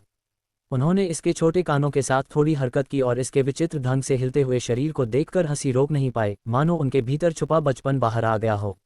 एक दिन की लगातार उड़ान के बाद जायन ताई युए पर्वत श्रृंखला के सबसे उत्तर पश्चिमी भाग में पहुंचे। इस स्थान से 50 किलोमीटर उत्तर में युआनवू राज्य आता था, जहां स्थित था हिवली स्टार सेक्ट का बाजार शहर, जो येलो मेपल वैली के बाजार की बराबरी करता था। पश्चिम में 100 किलोमीटर दूर जियान प्रांत और शी प्रांत का सीमांत क्षेत्र था, जो लगभग वीरान और रेतीला था। इस वीरान स्थान का उपयोग जायन ने इसलिए चुना क्योंकि यहाँ किसी साधक का आवागमन न्यूनतम था, जिससे उनकी साधना अवरुद्ध नहीं होगी, और पास ही हिवली स्टार सेक्ट के बाजार शहर में ज़रूरत के अनुसार व्यापार करना आसान रहेगा। जायन ने पहले से तैयार पतली रस्सी ट्विन प्यूपल माउस के गले में बांधी ताकि यह बहुत तेज न दौड़े और खो न जाए। फिर उन्होंने पीले रंग का गोल फल झोले से निकाला और छोटे जीव को दिया। कुछ ही समय में ट्विन प्यूपल माउस सक्रिय हो गया, फल चबा लिया और घास में शुशु की आवाज़ देते हुए गायब हो गया। जायन ने रस्सी के सहारे धीरे धीरे उसका पीछा किया। अंततः जायन एक विशाल पहाड़ी दीवार के सामने खड़े हो गए, लगभग 300 फीट ऊंची। 2 दिन की मेहनत के बाद ट्विन प्यूपल माउस अचानक तेजी से आगे बढ़ा और पहाड़ी की एक छोटी दरार में गायब हो गया। जायन ने रस्सी को कसते हुए अपना विशाल चांदी का तलवार निकाला। उन्होंने तलवार से दरार को चौड़ा किया और धीरे धीरे पहाड़ी की चट्टान काटते हुए एक 30 फीट लंबी सुरंग बनाई। हर गिरती चट्टान और धूल को जल तत्व की बाधा ने रोका, जिससे उनका शरीर साफ और सुरक्षित रहा। अधिक मेहनत के बाद अंततः उन्होंने देखा कि एक प्राकृतिक गुफा सामने है। भीतर घना आध्यात्मिक ऊर्जा स्रोत, एक छोटी स्पिरिट वेल स्प्रिंग बह रही थी। ट्विन प्यूपल माउस उसमें तैर रहा था, अत्यंत प्रसन्न। जायन ने हाथ डुबोकर पानी की स्पिरिचुअल ची महसूस की और आश्चर्यचकित होकर कहा, यह वास्तव में एक स्पिरिट वेल स्प्रिंग है। ये दुर्लभ और शक्तिशाली है। भले ही इसका क्षेत्र छोटा हो, इसकी ऊर्जा मेरे साधना में अद्भुत योगदान देगी। जायन ने महसूस किया कि संसार में स्पिरिचुअल ची समान रूप से वितरित नहीं होती, और जहां ये घना होता है वहां स्पिरिट वेन्स और स्पिरिट वेल्स बनते हैं। कुछ बड़े स्पिरिट वेल्स हजारों किलोमीटर तक फैले होते हैं और अपने आसपास लगातार स्पिरिचुअल ची का उत्पादन करते हैं। यदि सच्चे स्पिरिट वेल ऑब्जेक्ट्स जैसे स्पिरिट वेल पल, स्टोन या फाउंटेन बन जाएं, तो उनकी स्पिरिचुअल ची अत्यधिक सघन होती है और साधक की साधना की गति को 20-30% तक बढ़ा सकती है। कुछ महानतम ऑब्जेक्ट्स जैसे स्पिरिट वेल ट्रीज जादुई शक्ति से स्थानांतरित किए जा सकते हैं बिना उनकी ऊर्जा कम हुए। जायन ने गर्व और उत्साह से अपने नए गुफा के क्षेत्र को निहारते हुए कहा।